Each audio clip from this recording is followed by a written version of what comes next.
Chapter 27, showing how Louis, on his part, had passed the time from 10 to 12:30 at night.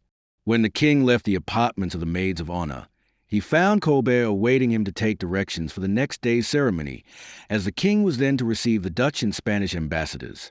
Louis XIV had serious causes of dissatisfaction with the Dutch.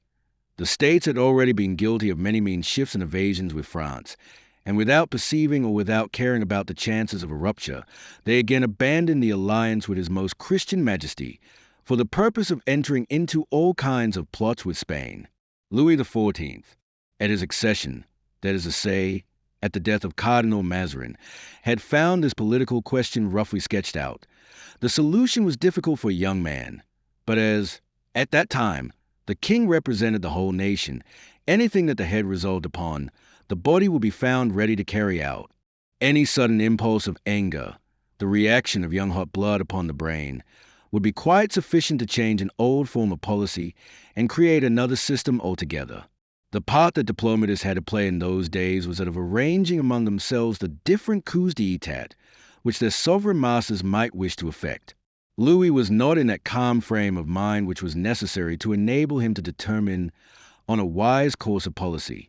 Still much agitated from the quarrel he had just had with La Vallière, he walked hastily into his cabinet, dimly desirous of finding an opportunity of producing an explosion after he had controlled himself for so long a time.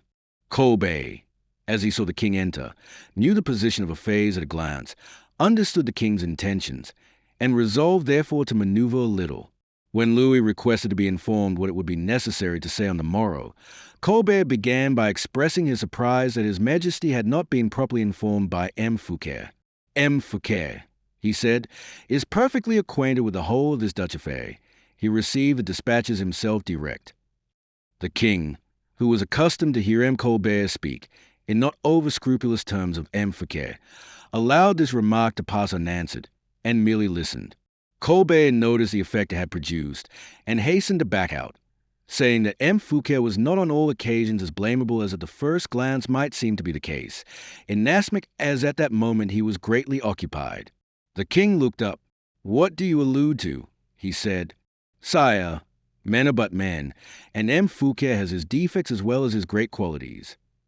"Ah, defects! Who is without them? M. Colbert." "Your Majesty, hardly," said Colbert, boldly, for he knew how to convey a good deal of flattery in a light amount of blame, like the arrow which cleaves the air notwithstanding its weight, thanks to the light feathers which bear it up. The king smiled. "What defect has M. Fouquet?" Then, he said, "Still the same. Sire, it is said he is in love." "In love? With whom?" "I am not quite sure. Sire, I have very little to do with matters of gallantry. At all events, you know, since you speak of it. I have heard a name mentioned." "Whose?" "I cannot now remember whose, but I think it is one of Madame's maids of honor." The king started. "You know more than you like to say. M. Colbert," he murmured. "I assure you, no, sire. At all events, Madame's maids of honor are all known, and in mentioning their names to you, you will perhaps recollect the one you allude to." "No, sire." "At least, try." "It will be useless. Sire, whenever the name of any lady who runs the risk of being compromised is concerned, my memory is like a coffer of bronze, the key of which I have lost." A dark cloud seemed to pass over the mind as well as across the face of the king. Then, wishing to appear as if he were perfect master of himself and his feelings, he said, "And now for the affair concerning Holland. In the first place, sire, at what hour will your Majesty receive the ambassadors?" "Early in the morning." 11 o'clock. "That is too late. Say 9 o'clock." "That will be too early, sire." "For friends, that would be a matter of no importance. One does what one likes with one's friends. But for one's enemies, in that case nothing could be better than if they were to feel hurt. I should not be sorry, I confess, to have to finish altogether with these marsh birds, who annoy me with their cries. It shall be precisely as your Majesty desires. At 9 o'clock, therefore, I will give the necessary orders. Is it to be a formal audience?" "No, I wish to have an explanation with them, and not to embitter matters, as is always the case when many persons are present. But, at the same time, I wish to clear up everything with them, in order not to have to begin over again. Your Majesty will inform me of the persons whom you wish to be present at the reception. I will draw out a list. Let us speak of the ambassadors. What do they want? Allies with Spain, they gain nothing. Allies with France, they lose much. How is that? Allied with Spain, they see themselves bounded and protected by the possessions of their allies. They cannot touch them, however anxious they may be to do so. From Antwerp to Rotterdam is but a step, and that by the way of the Scheldt and the Meuse. If they wish to make a bite at the Spanish cake, you, sire, the son-in-law of the King of Spain, could with your cavalry sweep the earth from your dominions to Brussels in a couple of days. Their design is, therefore, only to quarrel so far with you, and only to make you suspect Spain so far, as will be sufficient to induce you not to interfere with their own affairs. It would be far more simple, I should imagine, replied the king, to form a solid alliance with me, by means of which I should gain something, while they would gain everything. Not so, for if, by chance, they were to have you, or France rather, as a boundary, your Majesty is not an agreeable neighbor. Young, ardent, warlike, the King of France might inflict some serious mischief on Holland, especially if he were to get near her. I perfectly understand, M. Colbert, and you have explained it very clearly, but be good enough to tell me the conclusion you have arrived at. Your Majesty's own decisions are never deficient in wisdom. What will these ambassadors say to me? They will tell your Majesty that they are ardently desirous of forming an alliance with you, which will be a fossard. They will tell Spain that the three powers ought to unite so as to check the prosperity of England, and that will equally be a fossard. For at present, the natural ally of your Majesty is England, who has ships while we have none. England, who can counteract Dutch influence in India. England, in fact, a monarchical country, to which your Majesty is attached by ties of relationship. Good, but how would you answer? I should answer, sire, with the greatest possible moderation of tone, that the disposition of Holland does not seem friendly towards the court of France, that the symptoms of public feeling among the Dutch are alarming as regards your Majesty, that certain medals are being struck with insulting devices. Towards me, exclaimed the young king, excitedly. Oh, no, sire, no. Insulting is not the word. I was mistaken. I ought to have said immeasurably flattering to the Dutch. Oh, if that be so, the pride of the Dutch is a matter of indifference to me, said the king, sighing. Your Majesty is right, 1,000 times right.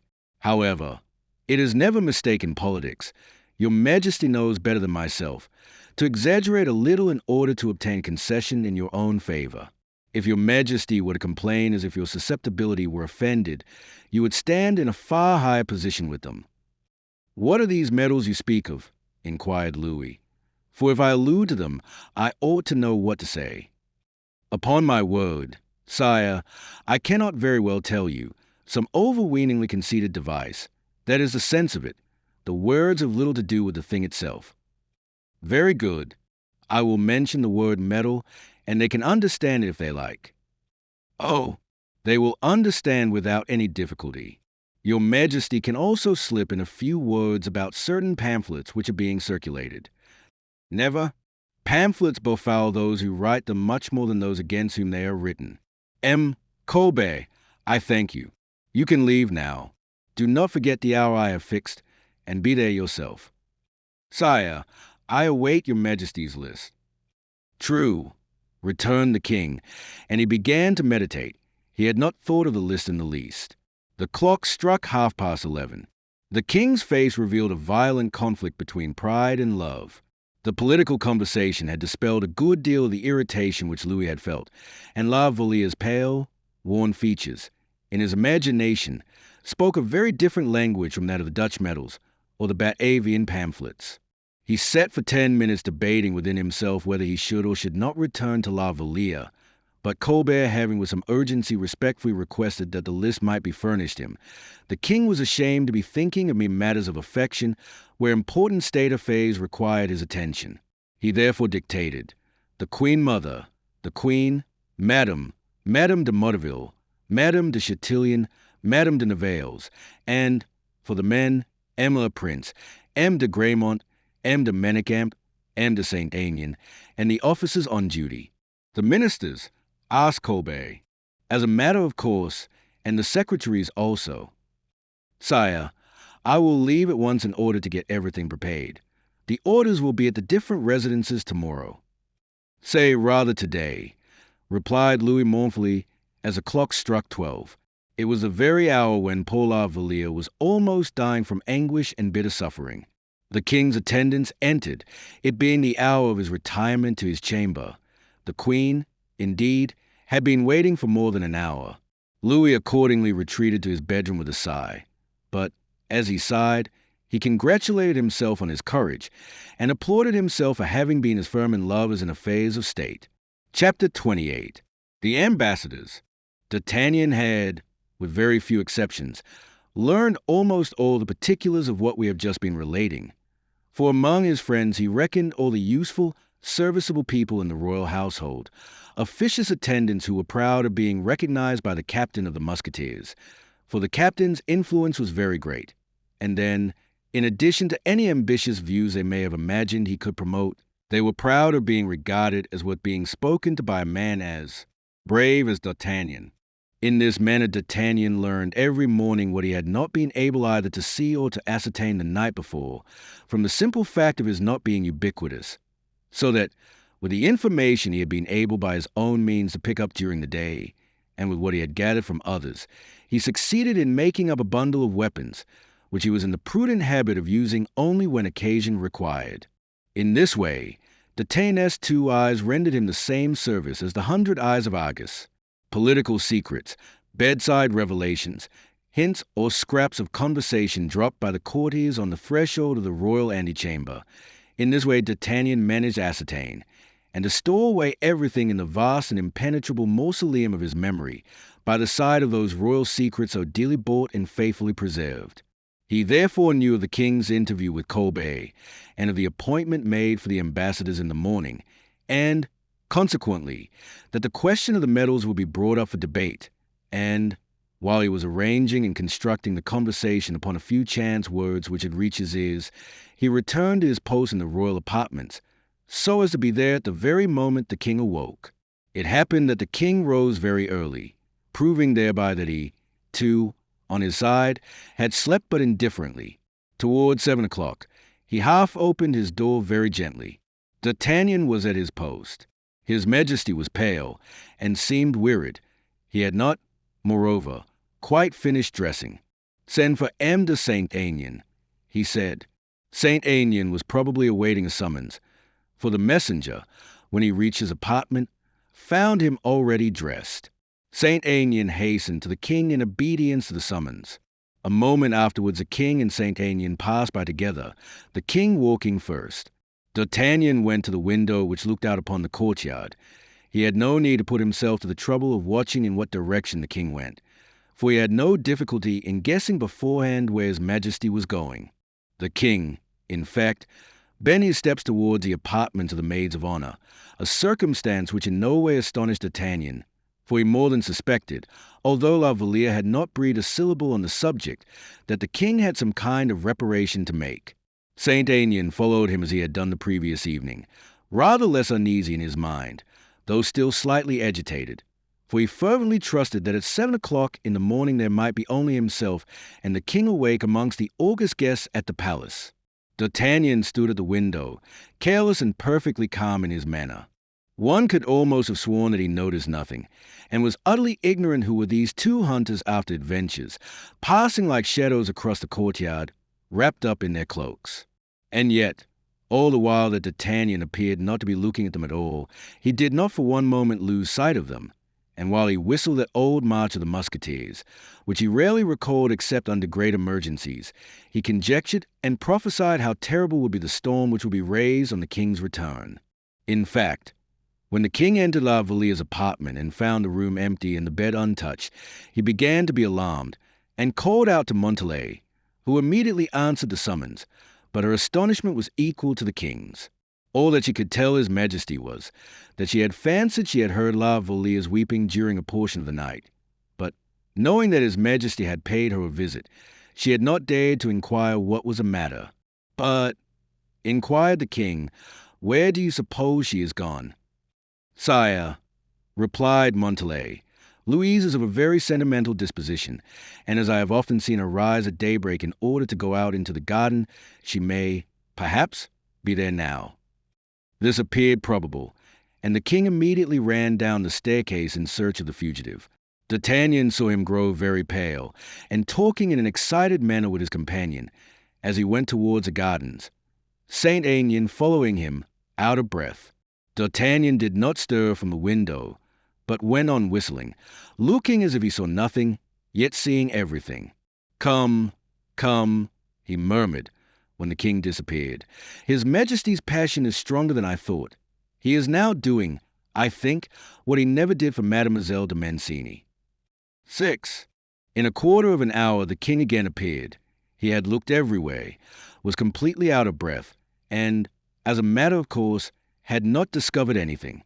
Saint Aignan, who still followed him, was fanning himself with his hat, and in a gasping voice, asking for information about La Valliere from such of the servants as were about, in fact from every one he met. Among others he came across Manicamp, who had arrived from Fontainebleau by easy stages, for whilst others had performed the journey in 6 hours, he had taken 24. "Have you seen Mademoiselle de La Valliere?" Saint Aignan asked him, whereupon Manicamp, dreamy and absent as usual, answered, thinking that someone was asking him about de Guiche, "Thank you, the Comte is a little better." And he continued on his way until he reached the antechamber where D'Artagnan was, whom he asked to explain how it was that the king looked, as he thought, so bewildered, to which D'Artagnan replied that he was quite mistaken, that the king, on the contrary, was as lively and merry as he could possibly be. In the midst of all this, 8 o'clock struck. It was usual for the king to take his breakfast at this hour, for the code of etiquette prescribed that the king should always be hungry at 8 o'clock. His breakfast was laid upon a small table in his bedroom, and he ate very fast. Saint Aignan, of whom he would not lose sight, waited on the king. He then disposed of several military audiences, during which he dispatched Saint Aignan to see what he could find out. Then, still occupied, full of anxiety, still watching Saint Aignan's return, who had sent out the servants in every direction to make inquiries, and who had also gone himself, the hour of 9 struck, and the king forthwith passed into his large cabinet. As the clock was striking 9, the ambassadors entered, and as it finished, the 2 queens and Madame made their appearance. There were 3 ambassadors from Holland and 2 from Spain. The king glanced at them and then bowed, and, at the same moment, Saint Aignan entered, an entrance which the king regarded as far more important, in a different sense, however, than that of ambassadors, however numerous they might be, and from whatever country they came. And so, setting everything aside, the king made a sign of interrogation to Saint Aignan, which the latter answered by a most decisive negative. The king almost entirely lost his courage, but as the queens, the members of the nobility who were present, and the ambassadors, had their eyes fixed upon him, he overcame his emotion by a violent effort, and invited the latter to speak. Whereupon one of the Spanish deputies made a long oration, in which he boasted the advantages which the Spanish alliance would offer. The king interrupted him, saying, "Monsieur, I trust that whatever is best for France must be exceedingly advantageous for Spain." This remark, and particularly the peremptory tone in which it was pronounced, made the ambassadors pale, and brought the color into the cheeks of the 2 queens, who, being Spanish, felt wounded in their pride of relationship and nationality by this reply. The Dutch ambassador then began to address himself to the king, and complained of the injurious suspicions which the king exhibited against the government of his country. The king interrupted him, saying, "It is very singular, monsieur, that you should come with any complaint, when it is I rather who have reason to be dissatisfied, and yet, you see, I do not complain." "Complain, sire, and in what respect?" The king smiled bitterly. "Will you blame me, monsieur?" he said, "if I should happen to entertain suspicions against a government which authorizes and protects international impertinence?" "Sire, I tell you," resumed the king, exciting himself by a recollection of his own personal annoyance rather than from political grounds, "that Holland is a land of refuge for all who hate me, and especially for all who malign me." "Oh, sire!" "You wish for proofs, perhaps? Very good. They can be had easily enough. Whence proceed all those vile and insolent pamphlets which represent me as a monarch without glory and without authority? Your printing presses groan under their number. If my secretaries were here, I would mention the titles of the works as well as the names of the printers." "Sire," replied the ambassador, "a pamphlet can hardly be regarded as the work of a whole nation.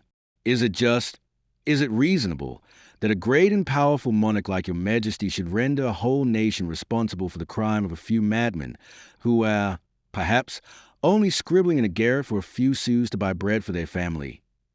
That may be the case, I admit, but when the mint itself, at Amsterdam, strikes off medals which reflect disgrace upon me, is that also the crime of a few madmen?" "Medals," stammered out the ambassador. "Medals," repeated the king, looking at Colbert. "Your majesty," the ambassador ventured, "should be quite sure." The king still looked at Colbert, but Colbert appeared not to understand him, and maintained an unbroken silence, notwithstanding the king's repeated hints. D'Artagnan then approached the king, and taking a piece of money out of his pocket, he placed it in the king's hands, saying, "This is the medal your majesty alludes to." The king looked at it, and with a look which, ever since he had become his own master, was ever piercing as the eagle's, observed an insulting device representing Holland arresting the progress of the sun, with this inscription, "In conspectu meo stetit sol." "In my presence the sun stands still," exclaimed the king, furiously. "Ah, you will hardly deny it now, I suppose." "And the sun," said D'Artagnan, "is this," as he pointed to the panels of the cabinet, where the sun was brilliantly represented in every direction, with his motto, "Nec pluribus impar." 7. Louis's anger, increased by the bitterness of his own personal sufferings, hardly required this additional circumstance to foment it. Everyone saw, from the kindling passion in the king's eyes, that an explosion was imminent. A look from Colbert kept postponed the bursting of the storm. The ambassador ventured to frame excuses by saying that the vanity of nations was a matter of little consequence, that Holland was proud that, with such limited resources, she had maintained her rank as a great nation, even against powerful monarchs, and that if a little smoke had intoxicated his countrymen, the king would be kindly disposed and would even excuse this intoxication. The king seemed as if he would be glad of some suggestion. He looked at Colbert, who remained impassible, then at D'Artagnan, who simply shrugged his shoulders, a movement which was like the opening of the floodgates, whereby the king's anger, which he had restrained for so long a period, now burst forth. As no one knew what direction his anger might take, all preserved a dead silence. The second ambassador took advantage of it to begin his excuses also, while he was speaking, and while the king, who had again gradually returned to his own personal reflections, was automatically listening to the voice, full of nervous anxiety, with the air of an absent man listening to the murmuring of a cascade. D'Artagnan, on whose left hand Saint Aignan was standing, approached the latter, and, in a voice which was loud enough to reach the king's ears, said, "Have you heard the news?" "What news?" said Saint Aignan. "About La Vallière." The king started and advanced his head. "What has happened to La Vallière?" inquired Saint Aignan, in a tone which can easily be imagined. "Ah, poor girl, she is going to take the veil." "The veil!" exclaimed Saint Aignan. "The veil!" cried the king, in the midst of the ambassador's discourse, but then, mindful of the rules of etiquette, he mastered himself, still listening, however, with rapt attention. "What order?" inquired Saint Aignan. "The Carmelites of Chaillot." "Who the deuce told you that?" "She did herself." "You have seen her. Then—" "Nay, I even went with her to the Carmelites." The king did not lose a syllable of this conversation, and again he could hardly control his feelings. "But what was the cause of her flight?" inquired St. Aignan. "Because the poor girl was driven away from the court yesterday," replied D'Artagnan. He had no sooner said this than the king, with an authoritative gesture, said to the ambassador, "Enough, monsieur, enough." Then, advancing towards the captain, he exclaimed, "Who says Mademoiselle de la Vallière is going to take the religious vows?" D'Artagnan answered the favorite. "Is it true what you say?" said the king, turning towards a musketeer. "As true as truth itself."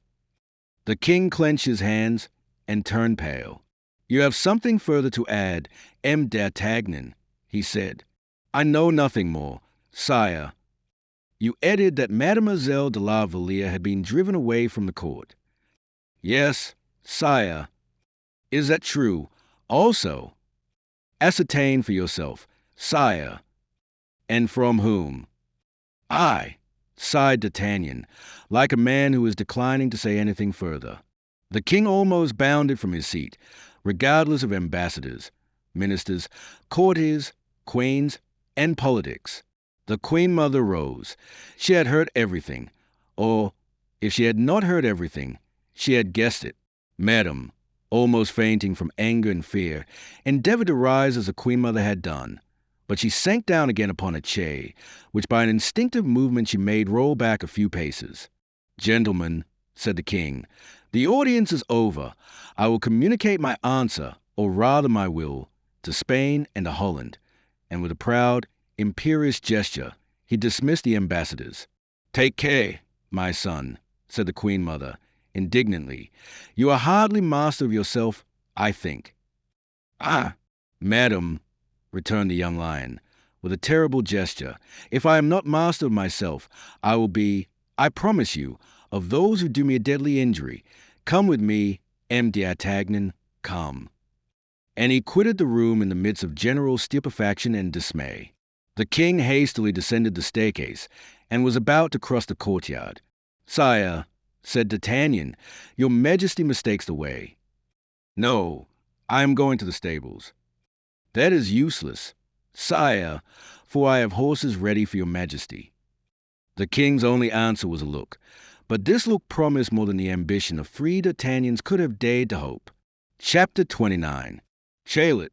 Although they had not been summoned, Manicamp and Malicorne had followed the king and D'Artagnan. They were both exceedingly intelligent men, except that Malicorne was too precipitate, owing to ambition, while Manicamp was frequently too tardy, owing to indolence. On this occasion, however, they arrived at precisely the proper moment. 5 horses were in readiness. 2 were seized upon by the king and D'Artagnan, 2 others by Manicamp and Malicorne, while a groom belonging to the stables mounted the 5th. The cavalcade set off at a gallop. D'Artagnan had been very careful in his selection of the horses. They were the very animals for distressed lovers, horses which did not simply run, but flew. Within 10 minutes after their departure, the cavalcade, amidst a cloud of dust, arrived at Charlotte. The king literally threw himself off his horse, but notwithstanding the rapidity with which he accomplished this maneuver, he found D'Artagnan already holding his stirrup. With a sign of acknowledgment to the musketeer, he threw the bridle to the groom and darted into the vestibule, violently pushed open the door, and entered the reception room. Manicamp, Malicorne, and the groom remained outside, D'Artagnan alone following him. When he entered the reception room, the first object which met his gaze was Louise herself, not simply on her knees, but lying at the foot of a large stone crucifix. The young girl was stretched upon the damp flagstones, scarcely visible in the gloom of the apartment, which was lighted only by means of a narrow window, protected by bars and completely shaded by creeping plants. When the king saw her in this state, he thought she was dead, and uttered a loud cry, which made D'Artagnan hurry into the room. The king had already passed one of his arms round her body, and D'Artagnan assisted him in raising the poor girl, whom the torpor of death seemed already to have taken possession of. D'Artagnan seized hold of the alarm bell and rang with all his might. The Carmelite sisters immediately hastened at the summons, and uttered loud exclamations of alarm and indignation at the sight of the 2 men holding a woman in their arms. The superior also hurried to the scene of action, but far more a creature of the world than any of the female members of the court. Notwithstanding her austerity of manners, she recognized the king at the first glance, by the respect which those present exhibited for him, as well as by the imperious and authoritative way in which he had thrown the whole establishment into confusion. As soon as she saw the king, she retired to her own apartments, in order to avoid compromising her dignity. But by one of the nuns she sent various cordials, hungry water, etc., etc., and ordered that all the doors should immediately be closed, a command which was just in time, for the king's distress was fast becoming of a most clamorous and despairing character. He had almost decided to send for his own physician, when Vallière exhibited signs of returning animation.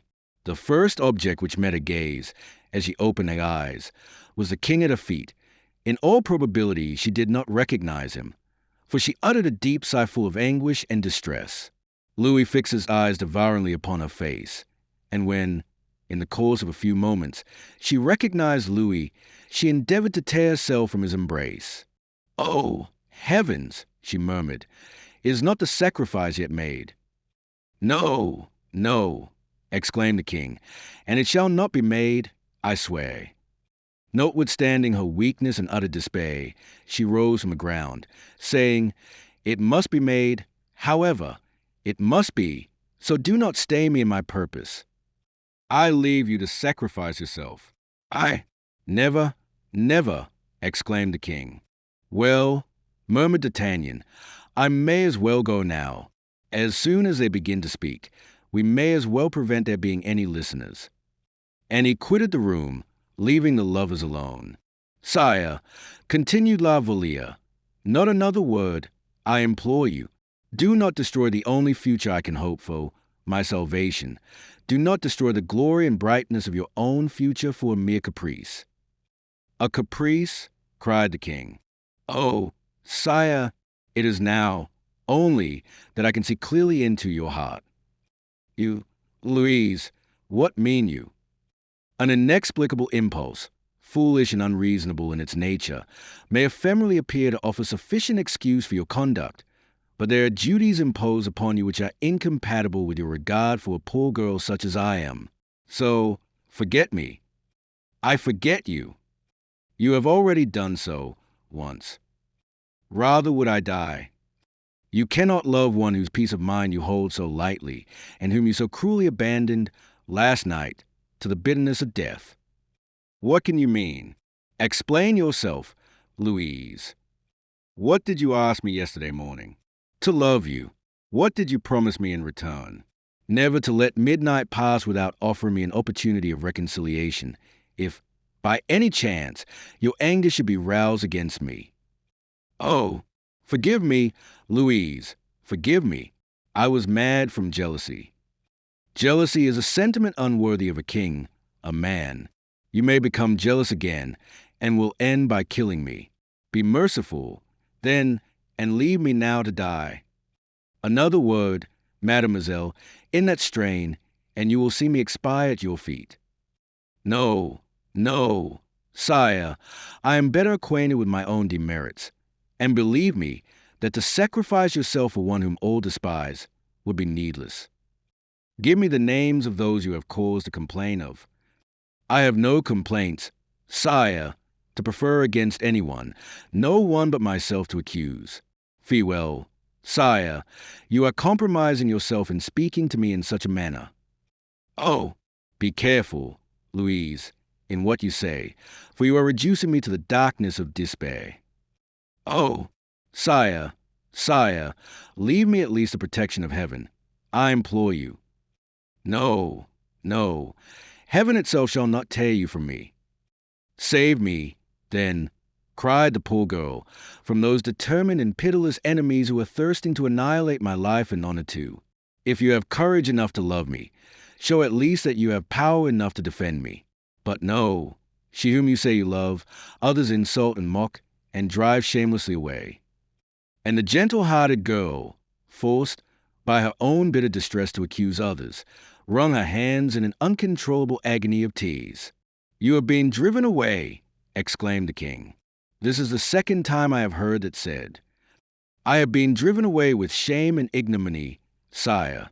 You see, then that I have no other protector but heaven, no consolation but prayer, and this cloister is my only refuge.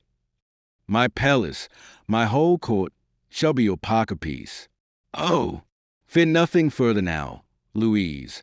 Those, be they men or women, who yesterday drove you away, shall tomorrow tremble before you. Tomorrow, do I say?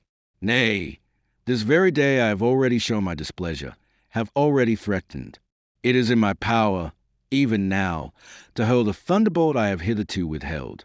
Louise, Louise, you shall be bitterly revenged. Tears of blood shall repay you for the tears you have shed. Give me only the names of your enemies. Never, never. How can I show any anger? Then, sire, those upon whom your anger would be prepared to fall, would force you to draw back your hand upraised to punish. Oh, you do not know me, cried the king, exasperated.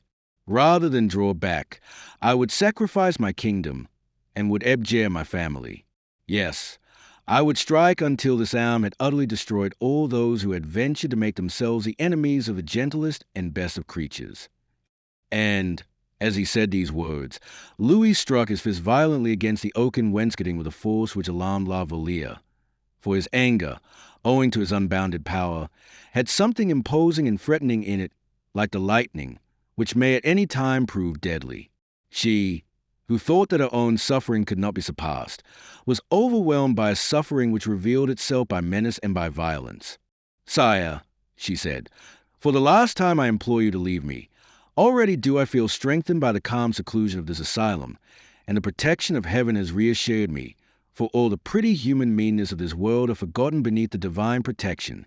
Once more, then, sire, and for the last time, I again implore you to leave me. Confess, rather, cried Louis, that you have never loved me. Admit that my humility and my repentance are flattering to your pride, but that my distress affects you not. That the king of this wide realm is no longer regarded as a lover whose tenderness of devotion is capable of working out your happiness, but as a despot whose caprices crush your very heart beneath his iron heel. Do not say you are seeking heaven. Say rather you are fleeing from a king.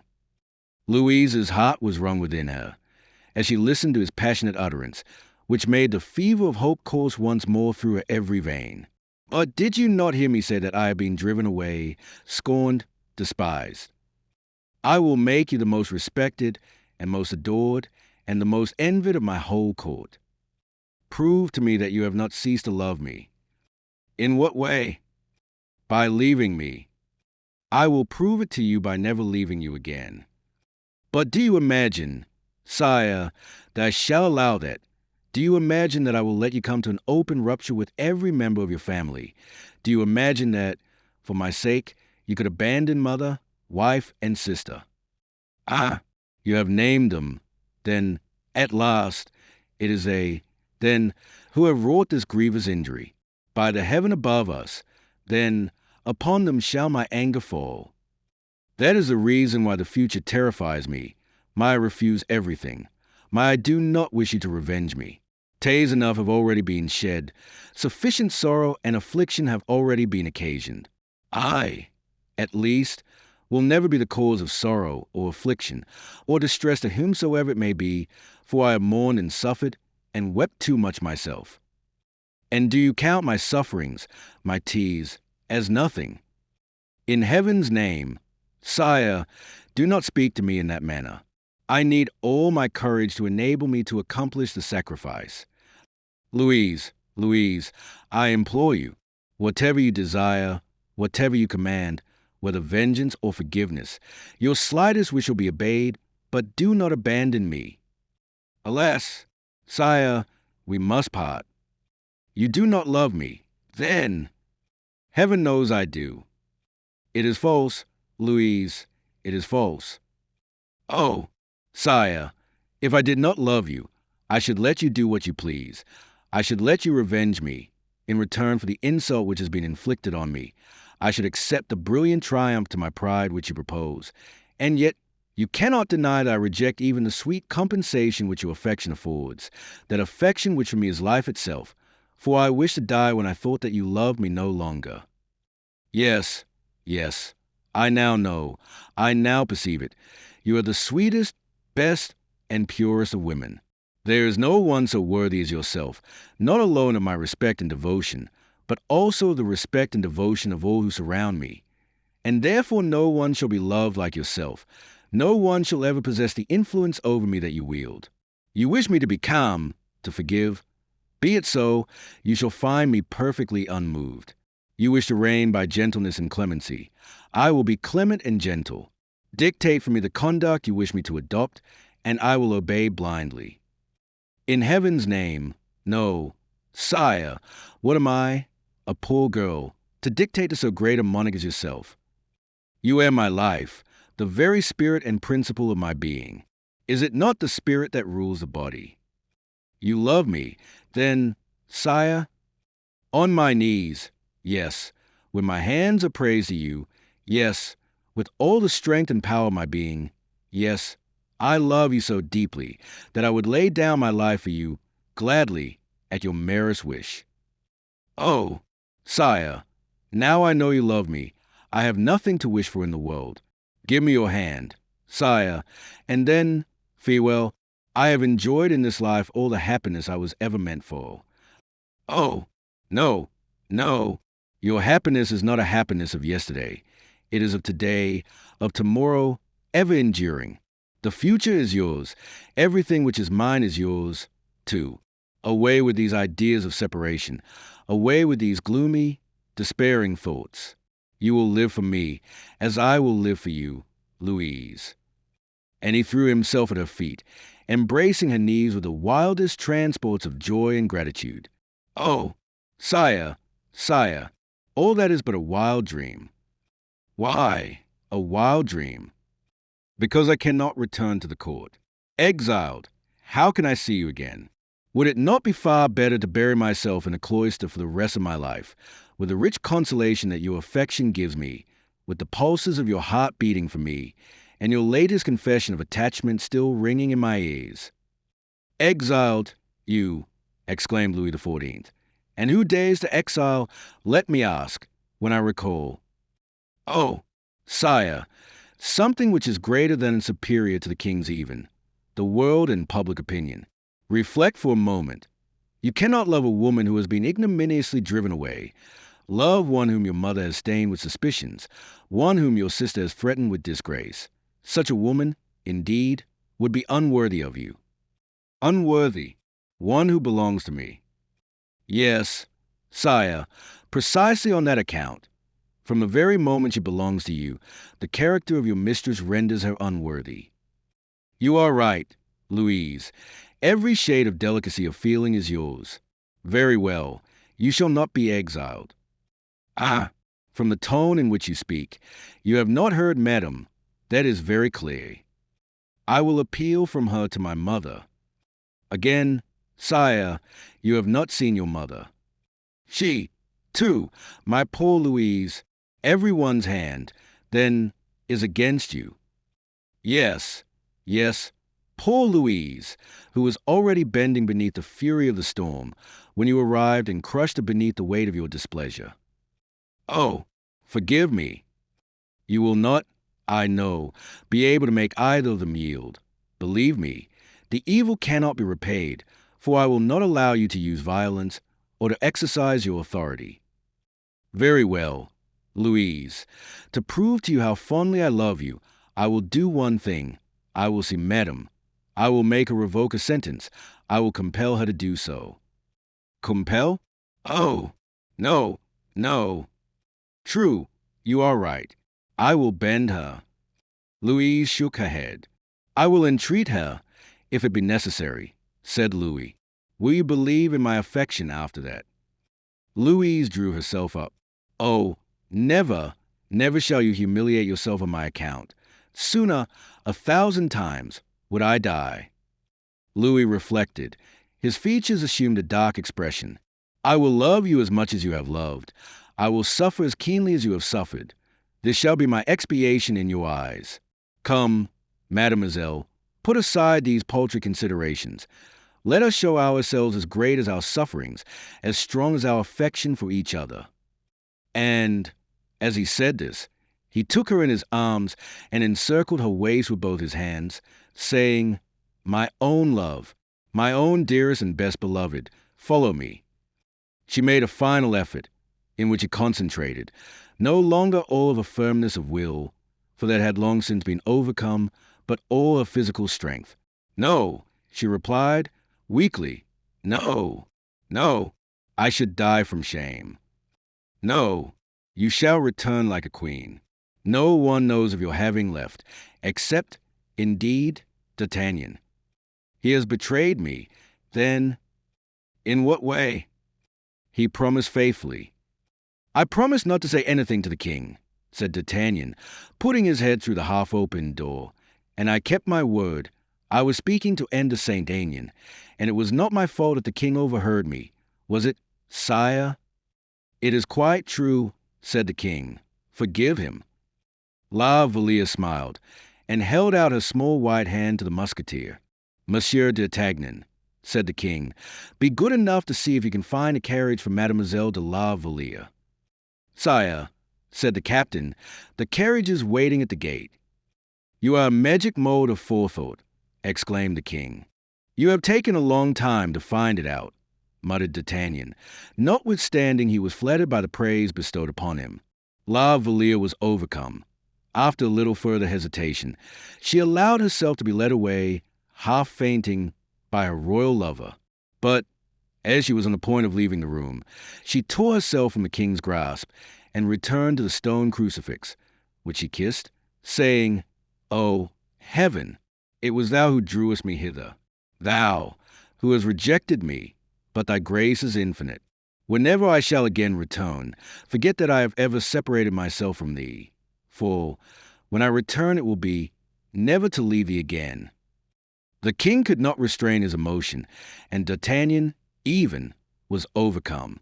Louis led the young girl away, lifted her into the carriage, and directed D'Artagnan to seat himself beside her, while he, mounting his horse, spurred violently towards the Palais Royal, where, immediately on his arrival, he sent to request an audience of Madame. Chapter 30. Madame, from the manner in which the king had dismissed the ambassadors, even the least clear-sighted persons belonging to the court imagined war would ensue. The ambassadors themselves, but slightly acquainted with the king's domestic disturbances, had interpreted as directed against themselves the celebrated sentence, "If I be not master of myself, I, at least, will be so of those who insult me." Happily for the destinies of France and Holland, Colbert had followed them out of the king's presence for the purpose of explaining matters to them, but the two queens and Madame, who were perfectly aware of every particular that had taken place in their several households, having heard the king's remark, so full of dark meaning, retired to their own apartments in no little fear and chagrin. Madame, especially, felt that the royal anger might fall upon her, and, as she was brave and exceedingly proud, instead of seeking support and encouragement from the Queen Mother, she had returned to her own apartments, if not without some uneasiness, at least without any intention of avoiding an encounter, and of Austria, from time to time at frequent intervals, sent messages to learn if the king had returned. The silence which the whole palace preserved upon the matter, and upon Louise's disappearance, was indicative of a long train of misfortunes to all those who knew the haughty and irritable humor of the king. But Madame, unmoved in spite of all the flying rumors, shut herself up in her apartments, sent for Montalais, and, with a voice as calm as she could possibly command, desired her to relate all she knew about the event itself. At the moment that the eloquent Montalais was concluding, with all kinds of oratorical precautions, and was recommending, if not in actual language, at least in spirit, that she should show forbearance towards La Vallière, and Malicorne made his appearance to beg an audience of Madame on behalf of the king. Montalais's worthy friend bore upon his countenance all the signs of the very liveliest emotion. It was impossible to be mistaken. The interview which the king requested will be one of the most interesting chapters in the history of the hearts of kings and of men. Madame was disturbed by her brother-in-law's arrival. She did not expect it so soon, nor had she, indeed, expected any direct step on Louis's part. Besides, all women who wage war successfully by indirect means are invariably neither very skillful nor very strong when it becomes a question of accepting a pitched battle. Madame, however, was not one who ever drew back. She had the very opposite defect or qualification, in whichever light it may be considered. She took an exaggerated view of what constituted real courage, and therefore the king's message, of which Malicorne had been the bearer, was regarded by her as the bugle note proclaiming the commencement of hostilities. She, therefore, boldly accepted the gage of battle. 5 minutes afterwards the king ascended the staircase. His color was heightened from having ridden hard. His dusty and disordered clothes formed a singular contrast with the fresh and perfectly arranged toilette of Madame, who, notwithstanding the rouge on her cheeks, turned pale as Louis entered the room. Louis lost no time in approaching the object of his visit. He sat down, and Montalais disappeared. "My dear sister," said the king, "you are aware that Mademoiselle de la Vallière fled from her own room this morning, and that she has retired to a cloister, overwhelmed by grief and despair." As he pronounced these words, the king's voice was singularly moved. "Your Majesty is the first to inform me of it," replied Madame. "I should have thought that you might have learned it this morning, during the reception of the ambassadors," said the king. "From your emotion, sire, I imagined that something extraordinary had happened, but without knowing what." The king, with his usual frankness, went straight to the point. "Why did you send Mademoiselle de la Vallière away?" "Because I had reason to be dissatisfied with her conduct," she replied, dryly. The king became crimson, and his eyes kindled with a fire which it required all Madame's courage to support. He mastered his anger, however, and continued, "A stronger reason than that is surely requisite, for one so good and kind as you are, to turn away and dishonor, not only the young girl herself, but every member of her family as well. You know that the whole city has its eyes fixed upon the conduct of the female portion of the court. To dismiss a maid of honor is to attribute a crime to her, at the very least a fault. What crime, what fault has Mademoiselle de la Vallière been guilty of?" "Since you constitute yourself the protector of Mademoiselle de la Vallière," replied Madame, coldly, "I will give you those explanations which I should have a perfect right to withhold from everyone." "Even from the king," exclaimed Louis, as, with a sudden gesture, he covered his head with his hat. "You have called me your sister," said Madame, "and I am in my own apartments." "It matters not," said the youthful monarch, ashamed at having been hurried away by his anger. "Neither you, nor anyone else in this kingdom, can assert a right to withhold an explanation in my presence." "Since that is the way you regard it," said Madame, in a hoarse, angry tone of voice, "all that remains for me to do is both submission to your Majesty and to be silent." "Not so. Let there be no equivocation between us. The protection with which you surround Mademoiselle de la Vallière does not impose any respect." "No equivocation. I repeat, you are perfectly aware that, as the head of the nobility in France, I am accountable to all for the honor of every family.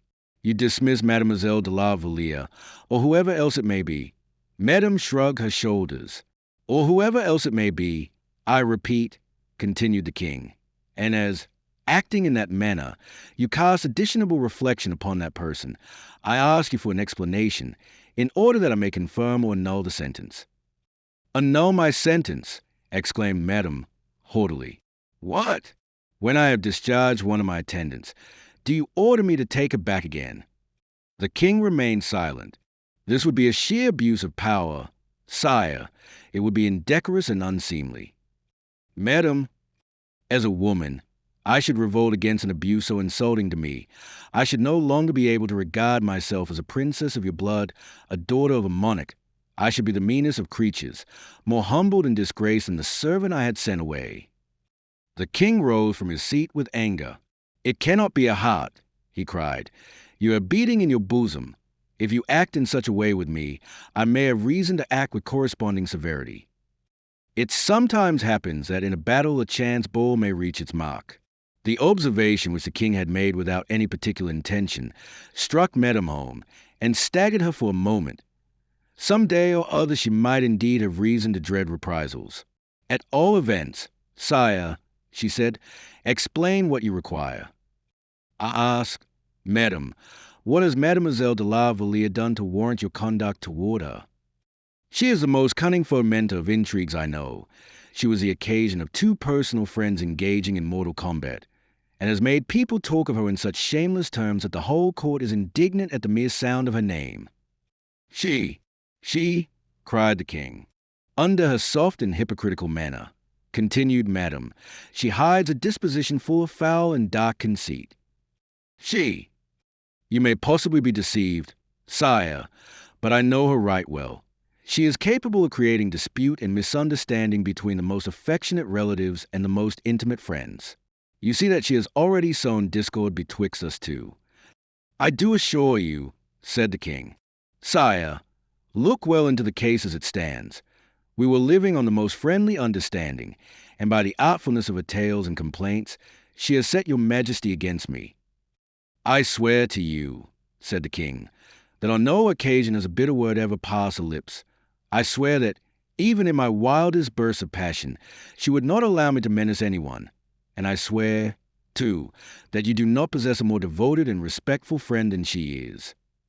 Friend, said Madam, with an expression of supreme disdain. Take care, Madam, said the king. You forget that you now understand me, and that from this moment everything is equalized. Mademoiselle de la Vallière will be whatever I may choose her to become, and tomorrow, if I were determined to do so, I could seat her on a throne. She was not born to a throne, at least, and whatever you may do can affect the future alone, but cannot affect the past. Madam, towards you I have shown every kind consideration, and every eager desire to please you. Do not remind me that I am master. It is the 2nd time, sire, that you have made that remark, and I have already informed you I am ready to submit. In that case, then, you will confer upon me the favor of receiving Mademoiselle de la Vallière back again. For what purpose? Sire, since you have a throne to bestow upon her, I am too insignificant to protect so exalted a personage. Nay, a truce to this bitter and disdainful spirit. Grant me her forgiveness. Never. You drive me, then, to open warfare in my own family. I, too, have a family with whom I can find refuge. Do you mean that as a threat, and could you forget yourself so far? Do you believe that, if you push the affront to that extent, your family would encourage you? I hope, sire, that you will not force me to take any step which will be unworthy of my rank. I hope that you would remember our recent friendship, and that you would treat me as a brother. Madame paused for a moment. I do not disown you for a brother, she said, in refusing your majesty an injustice. An injustice? Oh, sire, if I informed others of La Vallière's conduct, if the queen knew. Come, Henrietta, let your heart speak. Remember that, for however brief a time, you once loved me. Remember, too, that human heart should be as merciful as the heart of a sovereign master. Do not be inflexible with others. Forgive La Vallière. I cannot, she has offended me. But for my sake. Sire, it is for your sake I would do anything in the world, except that. You will drive me to despair. You compel me to turn to the last resource of weak people and seek counsel of my angry and ruffled disposition. I advise you to be reasonable. Reasonable, I can be so no longer. Nay, sire, I pray you. For pity's sake, Henrietta, it is the first time I entreated anyone, and I have no hope in anyone but in you. Oh, sire, you are weeping. From rage, from humiliation. That I, the king, should have been obliged to descend to entreaty. I shall hate this moment during my whole life. You have made me suffer in one moment more distress and more degradation than I could have anticipated in the greatest extremity in life.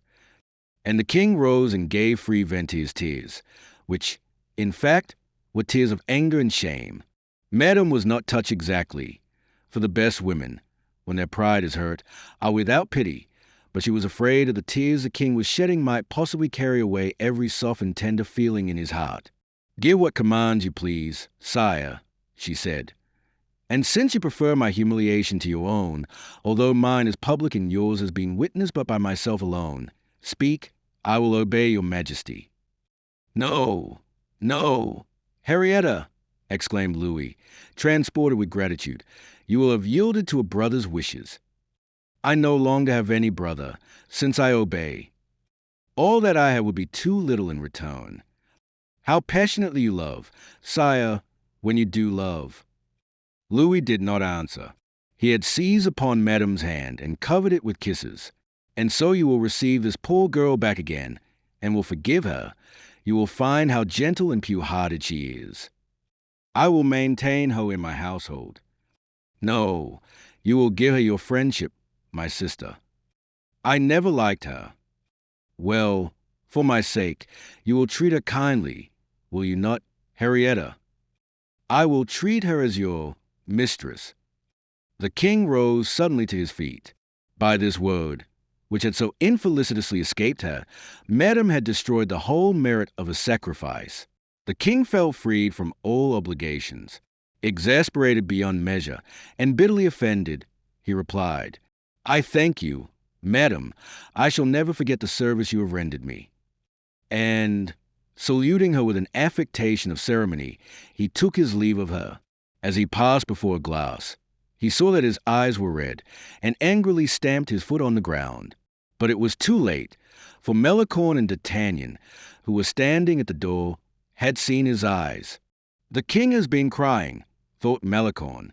D'Artagnan approached the king with a respectful air, and said in a low tone of voice, "Sire, it will be better to return to your own apartments by the small staircase." "Why?" "Because the dust of the road has left its traces on your face," said D'Artagnan.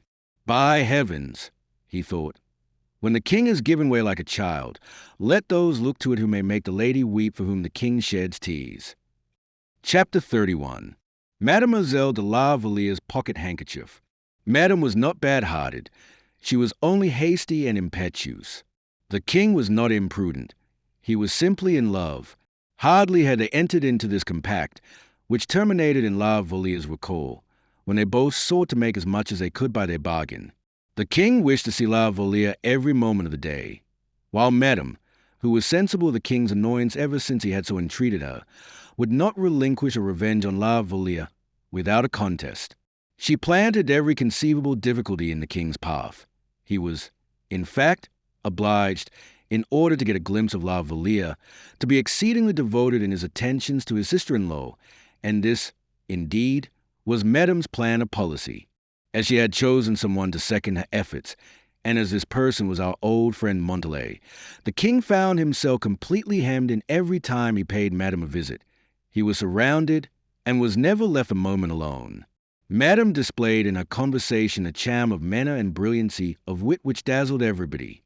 Montalais followed her, and soon rendered herself perfectly insupportable to the king, which was, in fact, the very thing she expected would happen.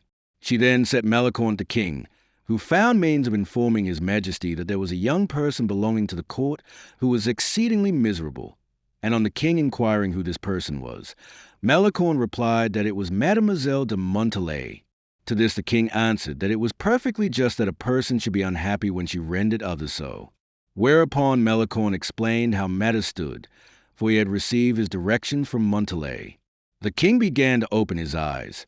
He remarked that, as soon as he made his appearance, Madame made hers too, that she remained in the corridors until after he had left, that she accompanied him back to his own apartments, fearing that he might speak in the antechambers to one of her maids of honor. One evening she went further still. The king was seated, surrounded by the ladies who were present, and holding in his hand, concealed by his lace ruffle, a small note which he wished to slip into La Valliere's hand. Madame guessed both his intention and the letter too.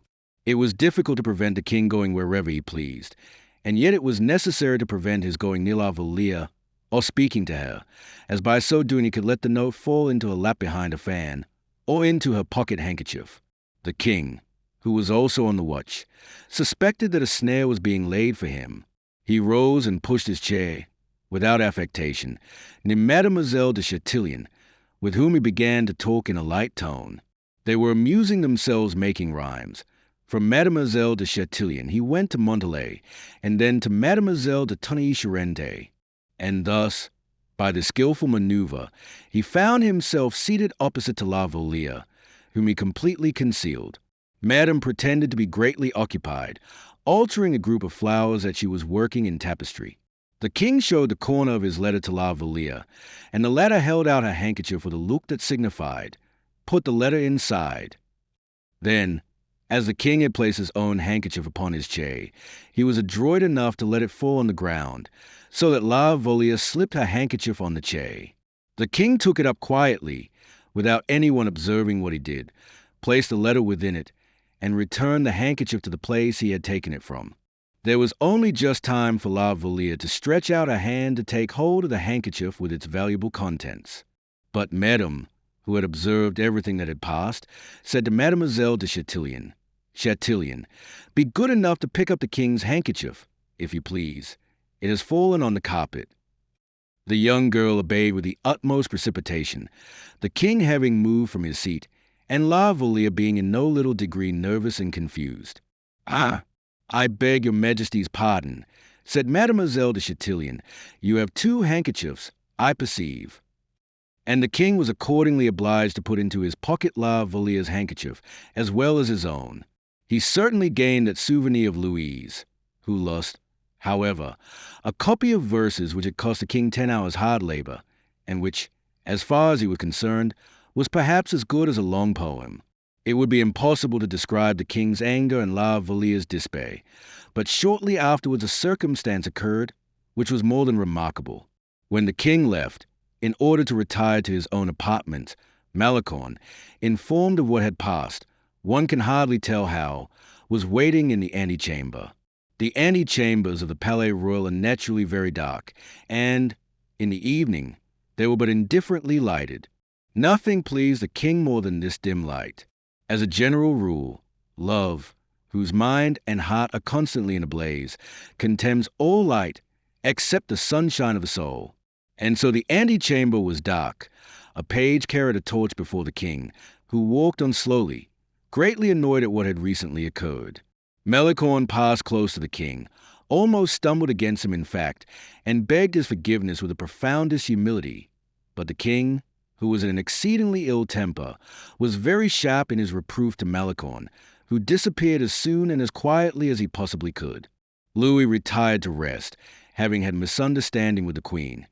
And the next day, as soon as he entered the cabinet, he wished to have La Vallière's handkerchief in order to press his lips to it. He called his valet. "Fetch me," he said, "the coat I wore yesterday evening, but be very sure you do not touch anything it may contain." The order being obeyed, the king himself searched the pocket of the coat. He found only one handkerchief, and that his own, La Vallière's, had disappeared. Whilst busy with all kinds of conjectures and suspicions, a letter was brought to him from La Vallière. It ran thus: "How good and kind of you to have sent me those beautiful verses. How full of ingenuity and perseverance your affection is. How is it possible to help loving you so dearly?" "What does this mean?" thought the king. "There must be some mistake. Look well about," said he to the valet, "for a pocket handkerchief must be in one of my pockets, and if you do not find it, or if you have touched it—" He reflected for a moment. To make a state matter of the loss of the handkerchief would be to act absurdly, and he therefore added, there was a letter of some importance inside the handkerchief, which had somehow got among the folds of it. "Sire," said the valet, "your Majesty had only one handkerchief, and that is it." "True, true," replied the king, setting his teeth hard together. "Oh, poverty, how I envy you! Happy is the man who can empty his own pockets of letters and handkerchiefs." He read La Vallière's letter over again, endeavoring to imagine in what conceivable way his verses could have reached their destination. There was a postscript to the letter. "I send you back by your messenger this reply, so unworthy of what you sent me." "So far, so good.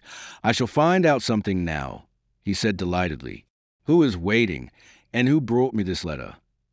"M. Malicorne," replied the valet de chambre, timidly. "Desire him to come in." Malicorne entered. "You come from Mademoiselle de la Vallière," said the king, with a sigh. "Yes, sire." "And you took Mademoiselle de la Vallière something from me." "I, sire?" "Yes, you." "Oh, no, sire."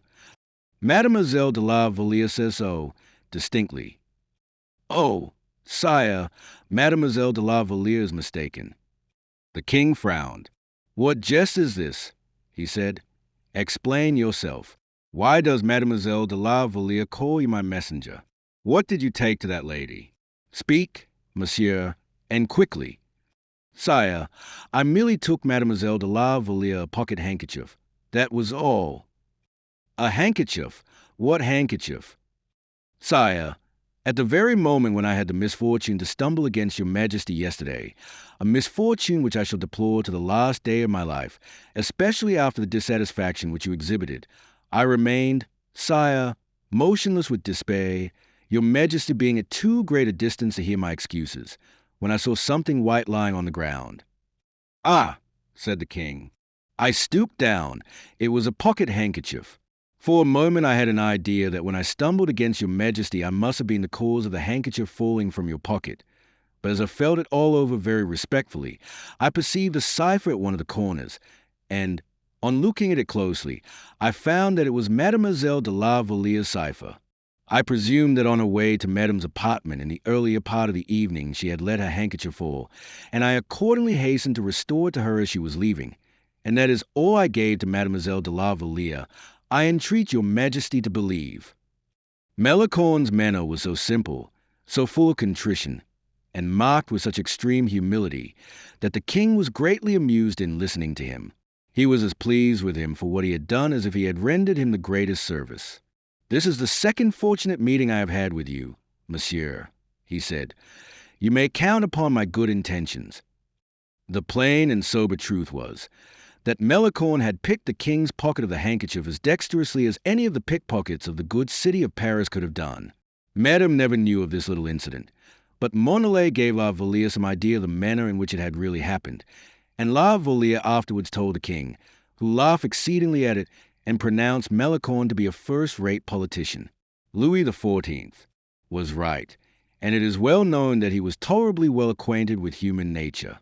Chapter 32, which treats of gardeners, of ladders, and maids of honor. Miracles, unfortunately, could not be always happening. Whilst Madame's ill humor still continued.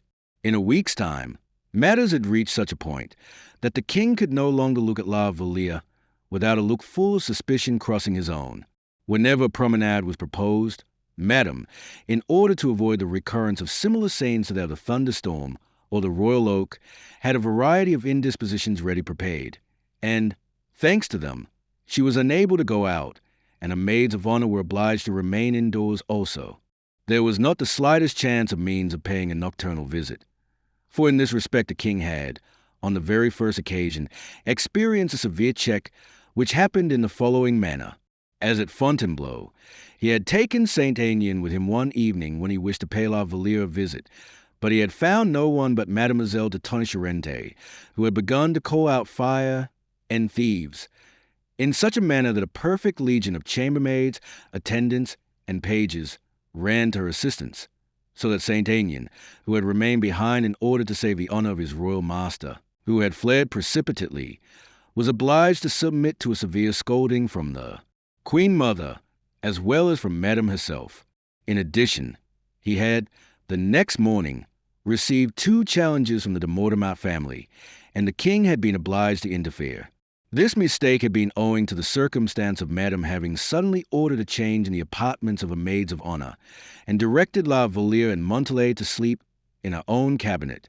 No gateway, therefore, was any longer open, not even communication by letter, to right under the eyes of so ferocious an Argus as Madame, whose temper and disposition were so uncertain, was to run the risk of exposure to the greatest danger, and it can well be conceived into what a state of continuous irritation and ever-increasing anger all these petty annoyances threw the young lion. The king almost tormented himself to death endeavoring to discover means of communication, and, as he did not think proper to call in the aid of Malicorne or D'Artagnan, the means were not discovered at all. Malicorne had, indeed, occasional brilliant flashes of imagination, with which he tried to inspire the king with confidence. But, whether from shame or suspicion, the king, who had at first begun to nibble the bait, soon abandoned the hook.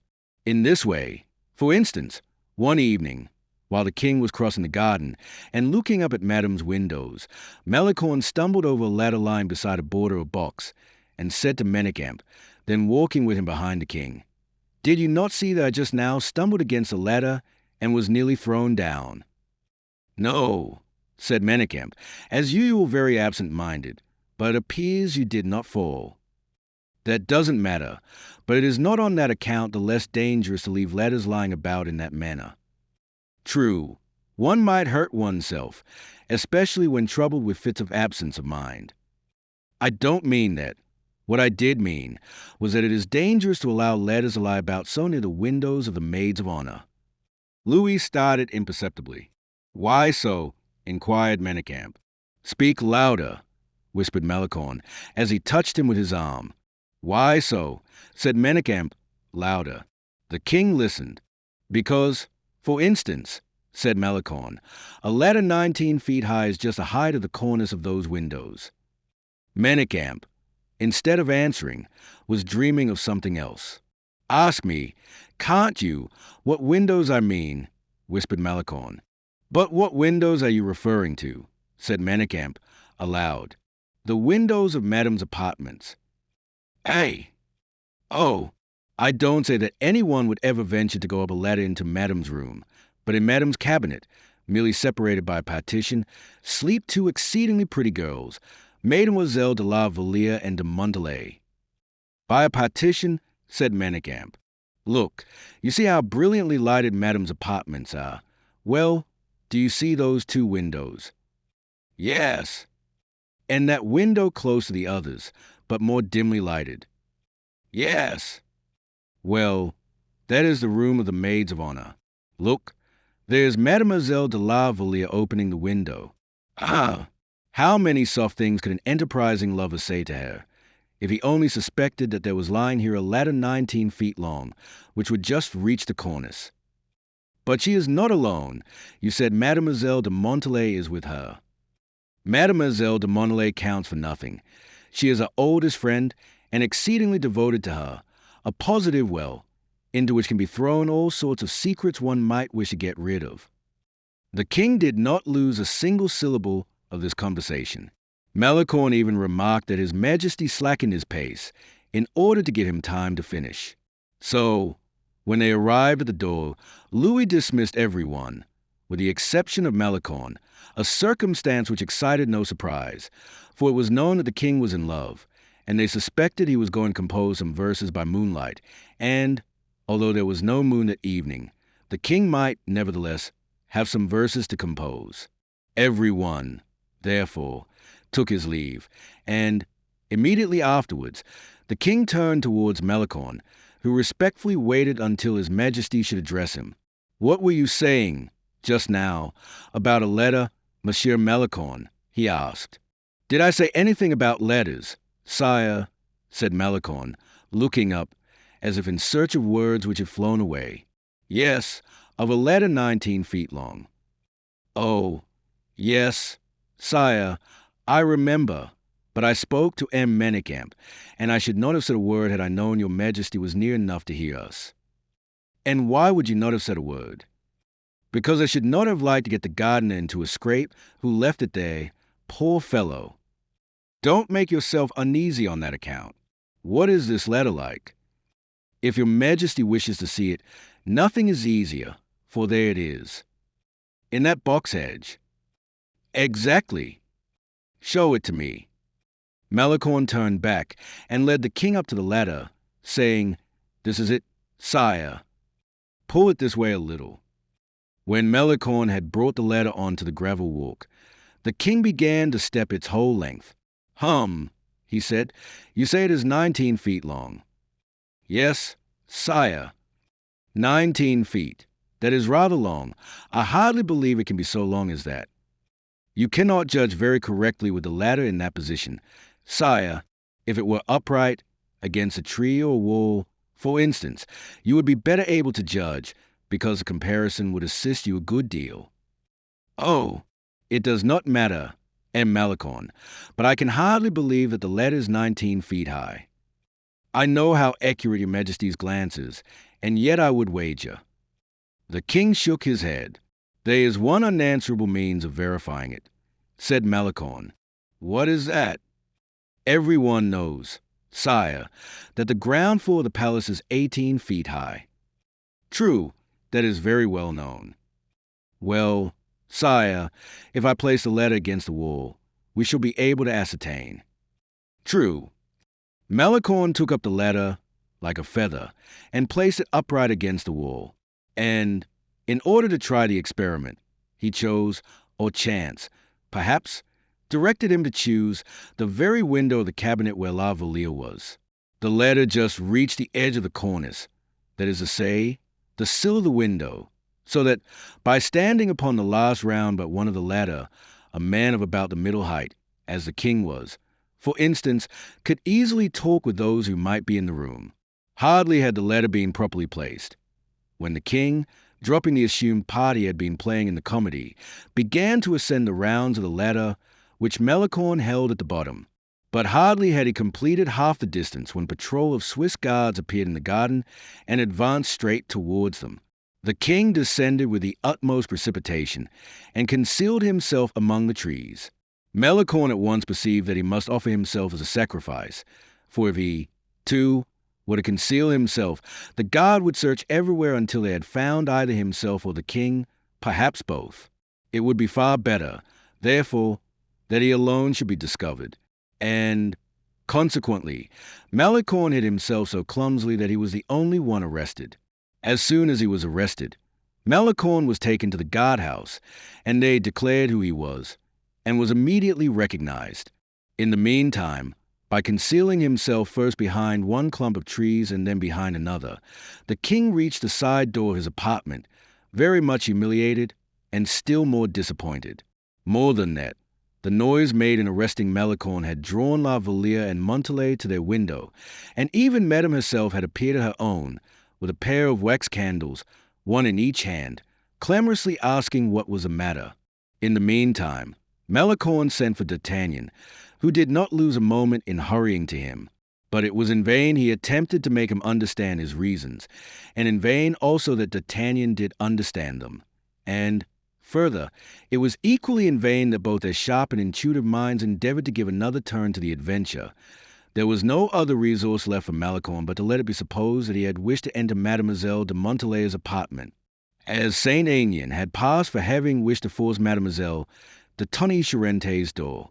Madame was inflexible, in the first place, because if Malicorne had, in fact, wished to enter her apartment at night through the window, and by means of the ladder, in order to see Montalais, it was a punishable offense on Malicorne's part, and he must be punished accordingly. And, in the second place, if Malicorne, instead of acting in his own name, had acted as an intermediary between La Vallière and a person whose name it was superfluous to mention, his crime was in that case even greater, since love, which is an excuse for everything, did not exist in the case as an excuse. Madame therefore made the greatest possible disturbance about the matter, and obtained his dismissal from Monsieur's household, without reflecting, poor blind creature, that both Malicorne and Montalais held her fast in their clutches in consequence of a visit to the Guiche, and in a variety of other ways equally delicate. Montalais, who was perfectly furious, wished to revenge herself immediately, but Malicorne pointed out to her that the king's countenance would repay them for all the disgraces in the world, and that it was a great thing to have to suffer on his majesty's account. Malicorne was perfectly right, and, therefore, although Montalais had the spirit of 10 women in her, he succeeded in bringing her round to his own opinion, and we must not omit to state that the king helped them to console themselves, for, in the first place, he presented Malicorne with 50,000 francs as a compensation for the post he had lost, and, in the next place, he gave him an appointment in his own household, delighted to have an opportunity of revenging himself in such a manner upon Madame for all she had made him and La Vallière suffer. But as Malicorne could no longer carry significant handkerchiefs for him or plant convenient ladders, the royal lover was in a terrible state. There seemed to be no hope, therefore, of ever getting near La Vallière again, so long as she should remain at the Palais Royal. All the dignities and all the money in the world could not remedy that. Fortunately, however, Malicorne was on the lookout, and this so successfully that he met Montalais, who, to do her justice, it must be admitted, was doing her best to meet Malicorne. "What do you do during the night in Madame's apartment?" he asked the young girl. "Why, I go to sleep, of course," she replied. "But it is very wrong to sleep. It can hardly be possible that, with the pain you are suffering, you can manage to do so." "And what am I suffering from, may I ask? Are you not in despair at my absence?" "Of course not, since you have received 50,000 francs and an appointment in the king's household. That is a matter of no moment. You are exceedingly afflicted at not seeing me as you used to see me formerly, and more than all, you are in despair at my having lost Madame's confidence. Come now, is not that true?" "Perfectly true." "Very good. Your distress of mind prevents you sleeping at night, and so you sob, and sigh, and blow your nose 10 times every minute as loud as possible. But, my dear Malicorne, Madame cannot endure the slightest noise near her." "I know that perfectly well. Of course she can't endure anything, and so, I tell you, when she hears your deep distress, she will turn you out of her rooms without a moment's delay." "Understand. Very fortunate you do.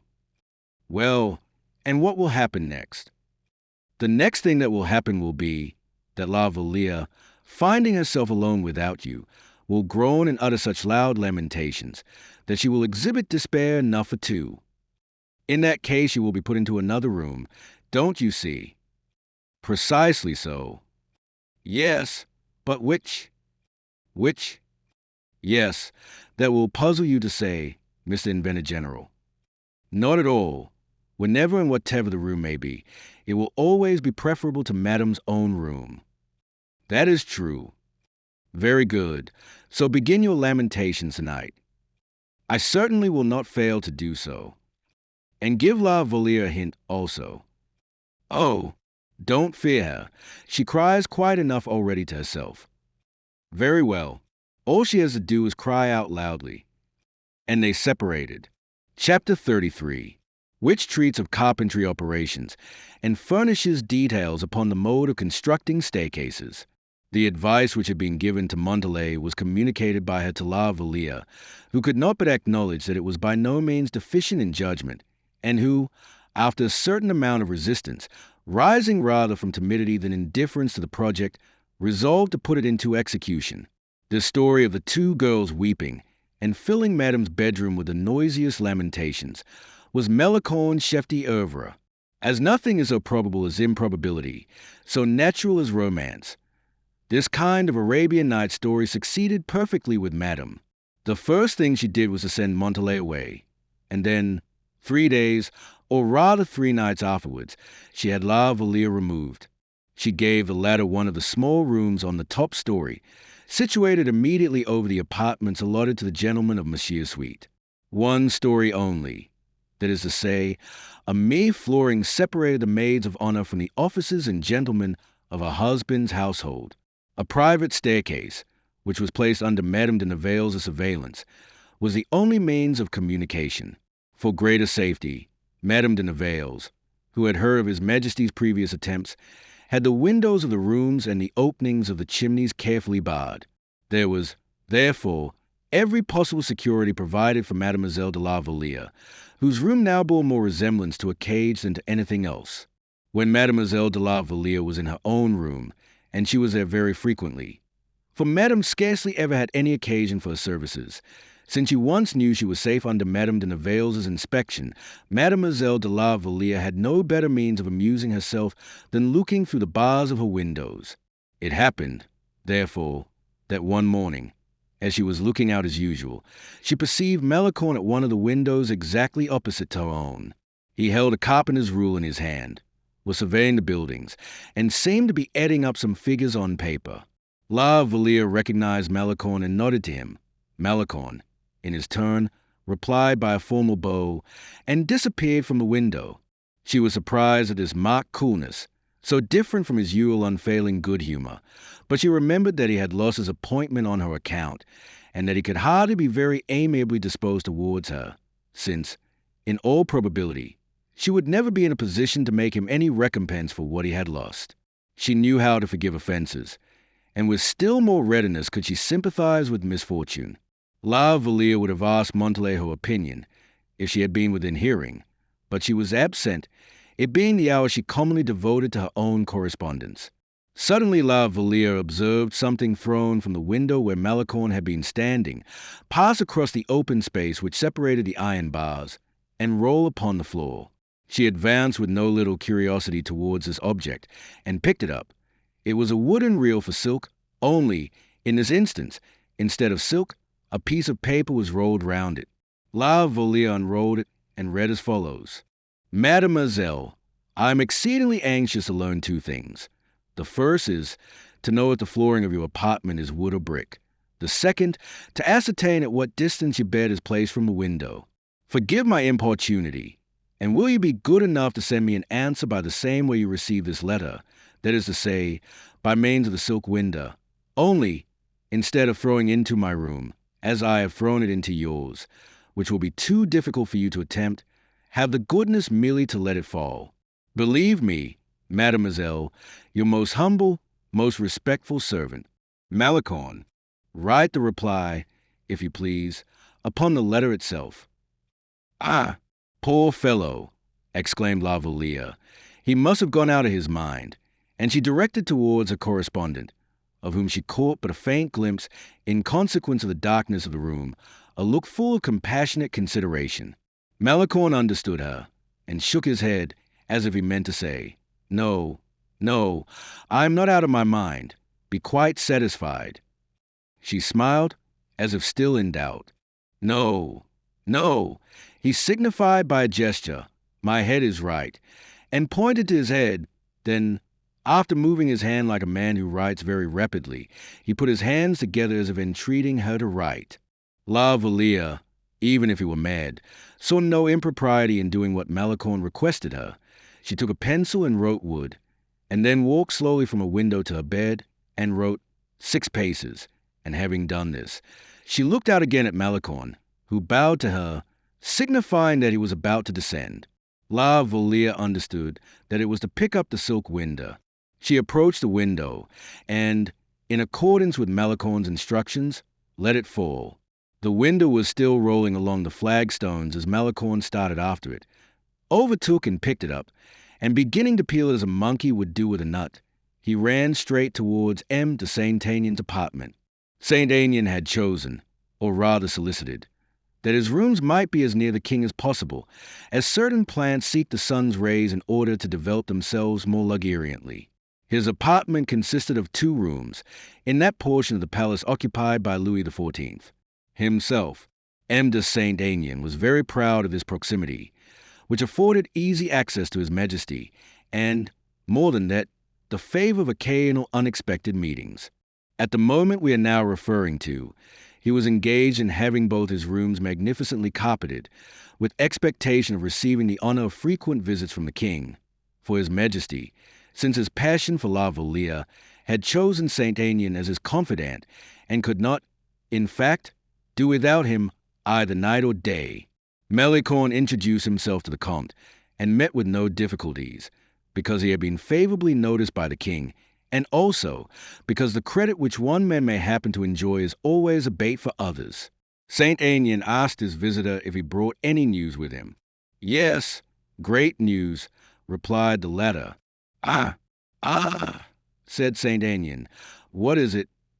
Mademoiselle de la Vallière has changed her quarters. What do you mean? Said Saint-Aignan, opening his eyes very wide. She was living in the same apartments as Madame. Precisely so. But Madame got tired of her proximity, and has installed her in a room which is situated exactly above your future apartment. What? Up there? Exclaimed Saint-Aignan, with surprise, and pointing at the floor above him with his finger. No, said Malicorne, yonder, indicating the building opposite. What do you mean, then, by saying that her room is above my apartment? Because I am sure that your apartment ought, providentially, to be under Mademoiselle de la Vallière's room. Saint-Aignan, at this remark, gave poor Malicorne a look similar to one of those La Vallière had already given a quarter of an hour before. That is to say, he thought he had lost his senses. Monsieur, said Malicorne to him, I wish to answer what you are thinking about. What do you mean by what I am thinking about? My reason is that you have not clearly understood what I want to convey. I admit it. Well, then, you are aware that underneath the apartment set for Madame's maids of honor, the gentlemen in attendance on the king and on Monsieur are lodged. Yes, I know that, since Menegam, De Wardes, and others are living there. Precisely. Well, Monsieur, admire the singularity of the circumstance. The 2 rooms destined for M. de Guiche are exactly the very 2 rooms situated underneath those which Mademoiselle de Montalais and Mademoiselle de la Vallière occupy. Well, what then? What then, do you say? Why, these 2 rooms are empty, since M. de Guiche is now lying wounded at Fontainebleau. I assure you, my dear fellow, I cannot grasp your meaning. Well, if I had the happiness to call myself Saint Aignan, I should guess immediately.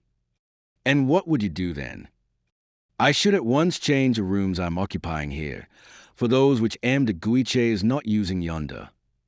Can you suppose such a thing? Said Saint Aignan, disdainfully. What?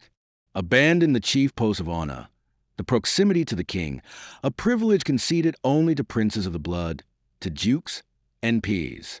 Permit me to tell you, my dear Monsieur de Malicorne, that you must be out of your senses. Monsieur, replied the young man, seriously, you commit 2 mistakes.